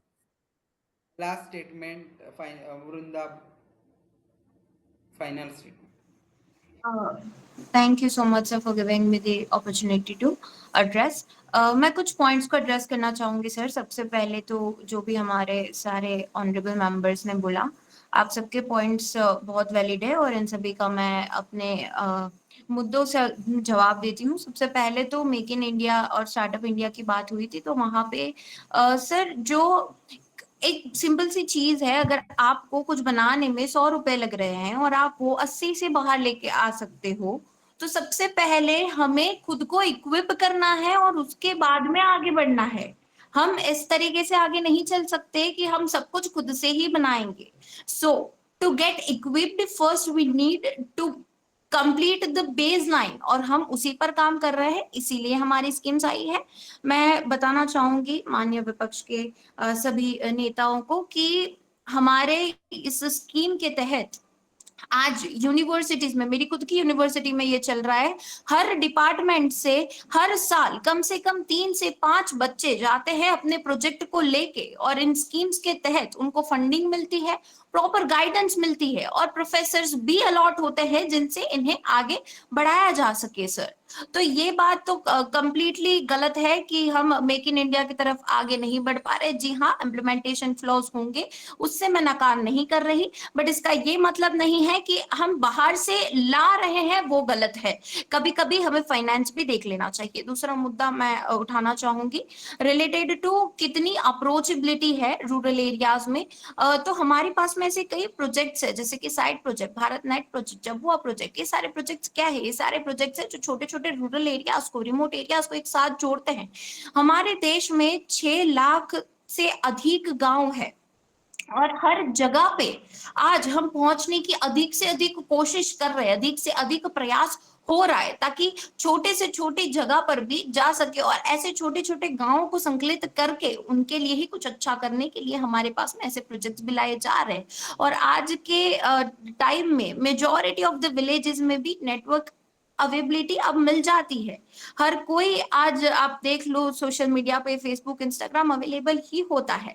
बाकी बात रही इंडिया एज अ लीडर किस पोजीशन पे है, तो इंडिया और इंडिया की डिप्लोमेटिक पॉलिसीज जिस तरीके से सर्जर जा रही है, तो आपने अलग अलग मुद्दे गिनवाए, मैं आपको एक मुद्दा गिनवाना चाहूंगी। आज जब कोई कंट्री का पीएम आके सबके सामने ये बोल रहा है कि अगर मोदी जी एक कॉल करे तो जंग रुक सकती है, तो वो कुछ सोच के बोल रहे होंगे, ऐसे ही तो नहीं बोल रहे होंगे। अगर हमें कहीं पे कोई समिट में एज अ लीडर बुलाया जा रहा है तो कोई मतलब से बुलाया जा रहा होगा, ऐसे ही तो नहीं बुलाया जा रहा होगा। धन्यवाद। अगर आज धन्यवाद। ओके माननीय सदस्य, okay done. Honourable member Noel. जी सर, हंसी आ रही है मुझे। जो एक एड बना दिया था, वॉर रुकवा दी पापा, मुझे उसकी याद आई। ये एमपी बोल रहे हैं कि वॉर रुकवा दी है, मणिपुर जल रहा है, वो रोक नहीं पा रहे हैं और बात कर रहे हैं वॉर रुकवाने की। कौन सी वॉर रुकवाई है? अमेरिका बोलता है सीज फायर करो, कर लिया, नहीं नहीं, जो भी अमेरिका कहता है मुद्दे पे बोलो। वही उसका आंसर दे रहे हैं। और मैंने स्टार्टअप इंडिया को ओपोज नहीं किया है, मैं स्टार्टअप इंडिया को अप्रिशिएट कर रहा हूं क्योंकि मुझे रियलिटी पता है स्टार्टअप इंडिया ग्रो हो रहा है, आई अप्रिशिएट दैट। लेकिन मेक इन इंडिया, जिस कंट्री का वो ऐप बैन करते हैं, जिस कंट्री को वो इनडायरेक्टली क्रिटिसाइज करते हैं, उनसे क्यों इंपोर्ट करना है? अगर मैन्युफैक्चर कम रेट में नहीं कर सकते तो मेक इन इंडिया क्यों है? ओके ओके, धन्यवाद। Honourable member Prachi Gumgaonkar. Thank you sir. मेरे कुछ क्वेश्चंस हैं। इन्होंने जनधन अकाउंट्स की बात की है। पहली बात तो आई एग्री कि तुम लोगों ने अच्छा काम किया है, बट जनधन अकाउंट्स कितने ऑपरेशनल है, आप प्लीज़ उसका डेटा चेक करिए, फर्स्ट थिंग। सेकेंड थिंग, अगर हमें कैशलेस इकोनॉमी चाहिए ही, it is possible, but where are we incorporating the financial literacy of rural India? वहाँ तक पहुँचने के लिए आपको कुछ ना कुछ तो करना पड़ेगा ना। वहाँ तक पहुँचने के लिए आप क्या कर रहे हैं ये भी जानना हमें ज़रूरी है। सर थर्ड थिंग, वैक्सीन की बात कर रहे हैं तो 2020 में जब कोविड लगा था उसके एक साल बाद वैक्सीनेशन शुरू हुआ था, वैक्सीनेशन ड्राइव शुरू हुई थी, एंड वी रियली अप्रिशिएट, आपने जितने भी मेहनत उसके पीछे किए, वी रियली अप्रिशिएटेड।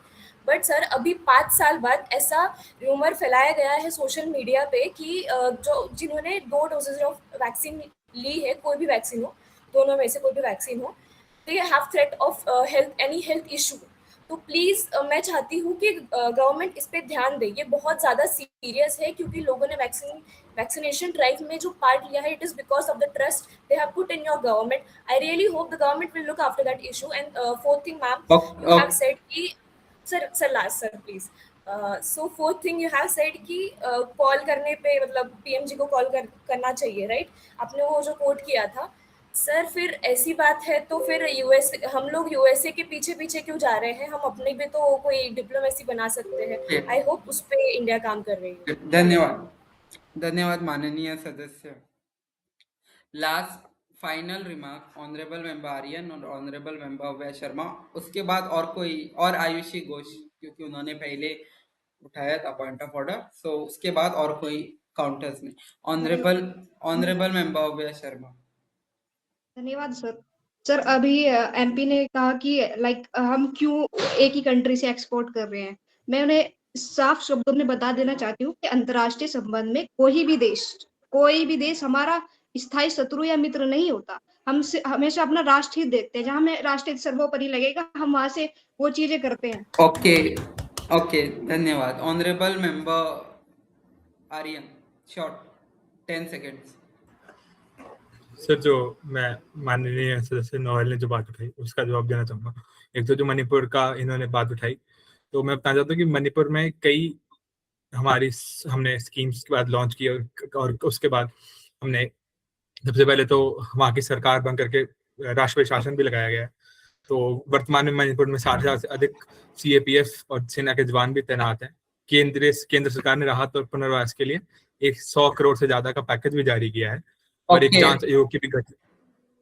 धन्यवाद। एक पॉइंट ओके फास्ट सर। और जो इन्होंने दूसरी बात उठाई थी कि अमेरिका ने बीच में आके हस्तक्षेप किया, तो मैं आज दोबारा सदन के माध्यम से बता देता हूँ कि हमने किसी भी तीसरी शक्ति के कहने पर युद्ध नहीं रोका। दोनों देशों के डीजीएमओज ने बात करके फिर युद्ध रोका गया है, तो ये भ्रम ना फैलाएं। ओके धन्यवाद। माननीय सदस्य Ayushi Ghosh. Yes, sir. Thank you for your recognition. So I would really like to appreciate the development which has come through digitization. But sir, point इस बात पे आ गया है कि according to the data of the Global Cybercrime Index, India lies in the 10th position. In the top 10, India lies among them. So digitization में थोड़ा तो कुछ strengthening होना चाहिए। हम digitization के programs ला रहे हैं और फिर global cybercrime में भी top 10 में आ रहे हैं। This doesn't sound good. And the develop. Okay. Sir, I have another point. Short point. Okay. Sir, हम income tax 21% और GST भी 15% ला रहे, बट सर हम कॉर्पोरेट टैक्स बस 18% ला रहे हैं। सर ऐसा क्यों? मतलब डेवलपमेंट तो टैक्सेस के बेसिस पे ही हो रहा है, बट कॉर्पोरेट टैक्स इतना कम और इनकम टैक्स और GST इतना ज्यादा। तो ये इम्बैलेंस क्यों? ओके, धन्यवाद. धन्यवाद. No more point of orders and counters. धन्यवाद माननीय सदस्यगण. ओके, सो धन्यवाद माननीय सदस्यगण, आप आज की इस चर्चा में शामिल हुए. क्योंकि सूची में दर्ज सभी सदस्यों ने अपनी बात रख दी है, तो मैं मानता हूँ कि इस चर्चा का समापन हो चुका है. एक बार फिर सभी माननीय सदस्यों को, इस जो सदस्य इन 2 दिवसीय चर्चा में शामिल रहे, मैं उनका आभार व्यक्त करता हूँ. उनकी कार्यवाही अगले नोटिस तक के लिए स्थगित की जाती है. The House stands adjourned until the further notice.